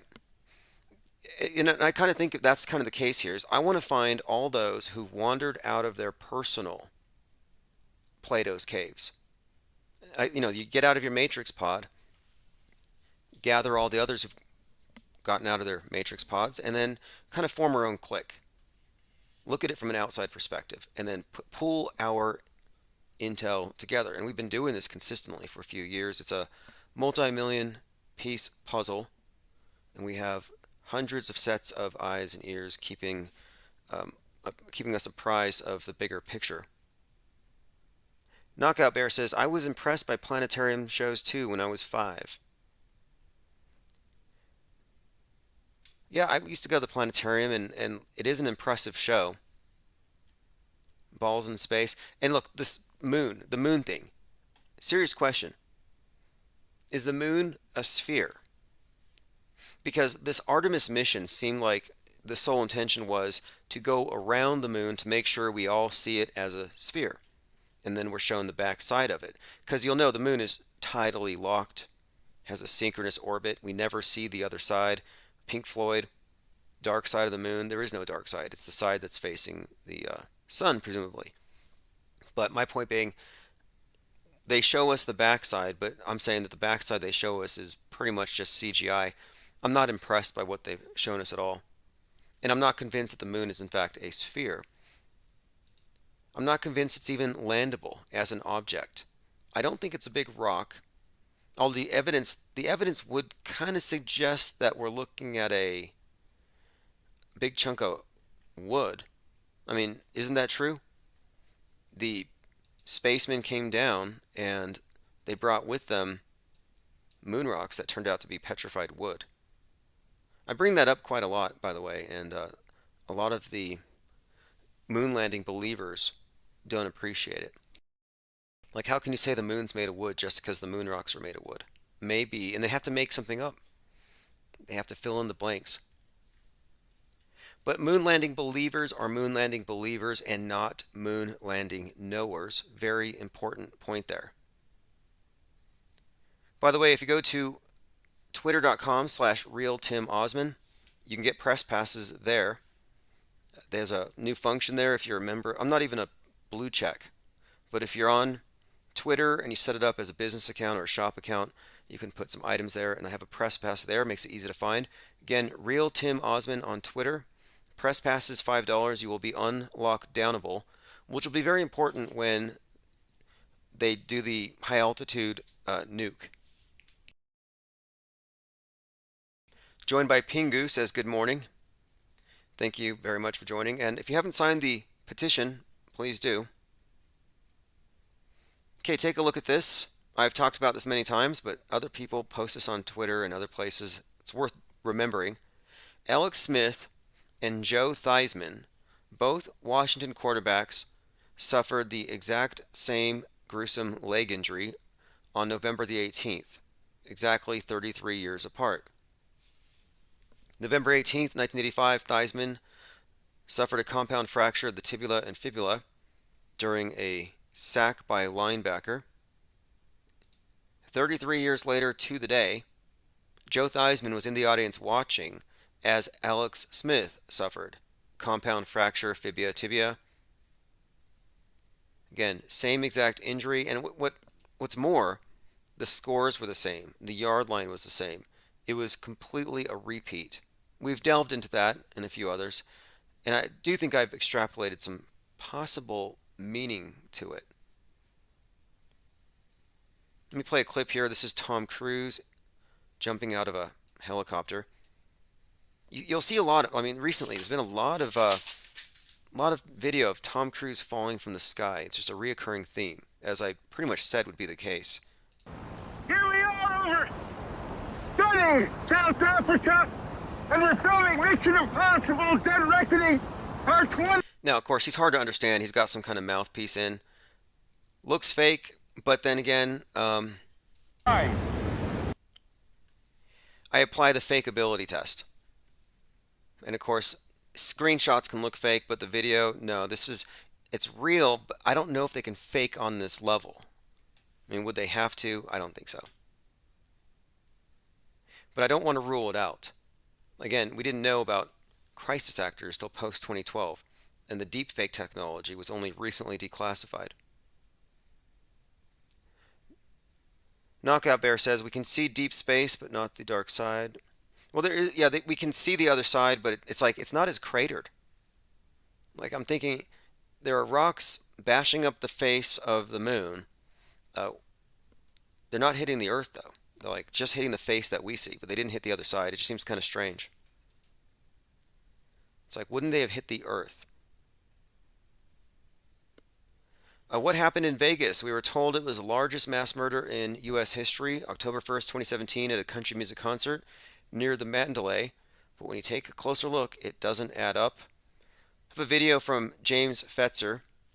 I've been following a lot of his work, and I study his work as well. He has a pretty good article on how to spot a false flag. I've spoken with him about his book about the faked moon landing, and this is a pretty good example, I think, of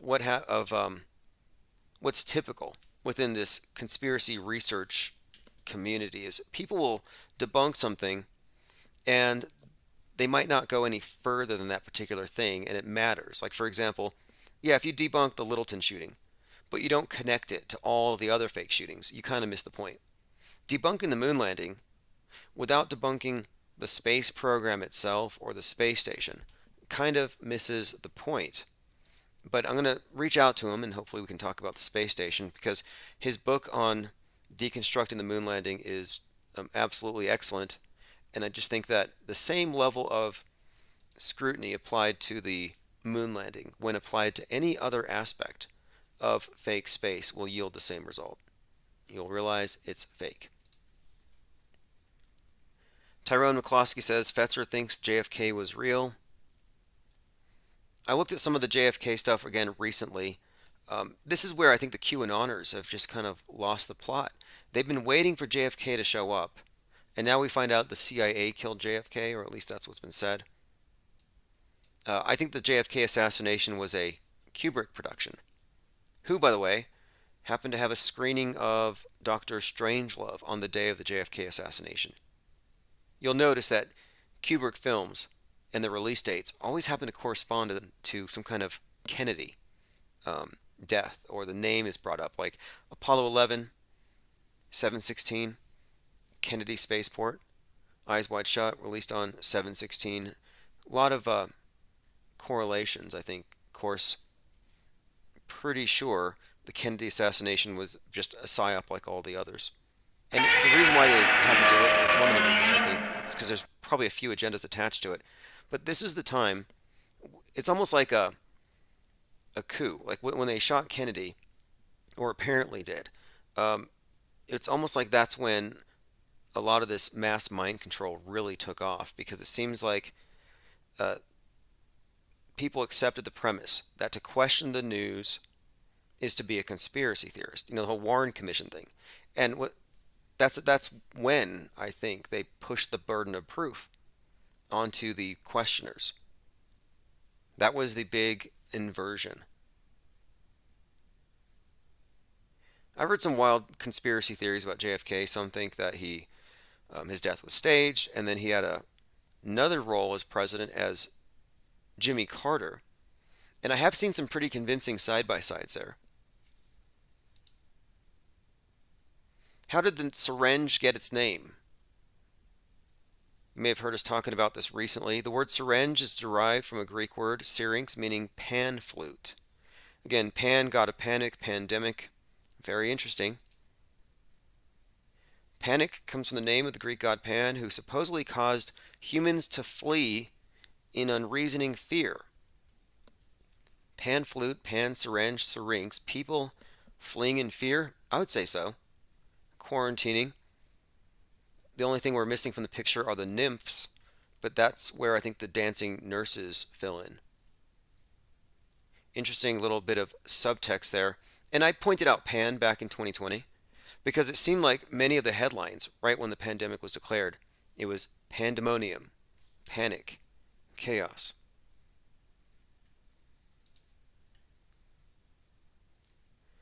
Okay, I think I've covered pretty much most of what we wanted to cover here. Seems like the media got tired of Ye, or the public did. They moved on from Ye to Trump, well, Musk, and now it's going to go into Trump next. These are all, if you ask me, these are all just rodeo clowns on the world stage. I mean, it is a clown show, and that's not a bad thing.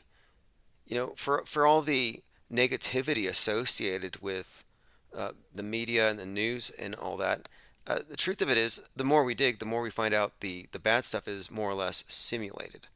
You know, mind war, psy war is the rule, not the exception, and I fail to see why that's a bad thing. You know, if it's more fake than real when it comes to the bad stuff, it should be good news, but they're always willing to shoot the messenger. Like, I wouldn't be surprised at some point if they have the literal death penalty for people who don't believe in the fake deaths. Anyway, this has been great.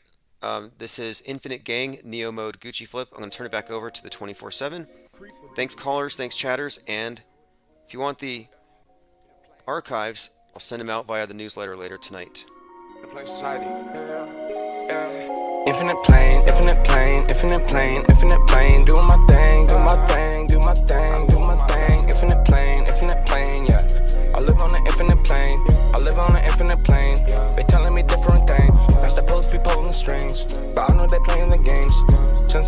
out the day. I live on an infinite plane. I ain't playing no games. I'm on a different plane. I live on an infinite plane. Yeah. No, the news is fake. They're trying to choose my fate. I know the views is fake. They pushing the global stage. Fake news on the radio wave. All the hope, the whole world is a stage. Body double like I'm Saddam Hussein. Doing my thing. Don't want the fame, just tryna make change. They took down my page.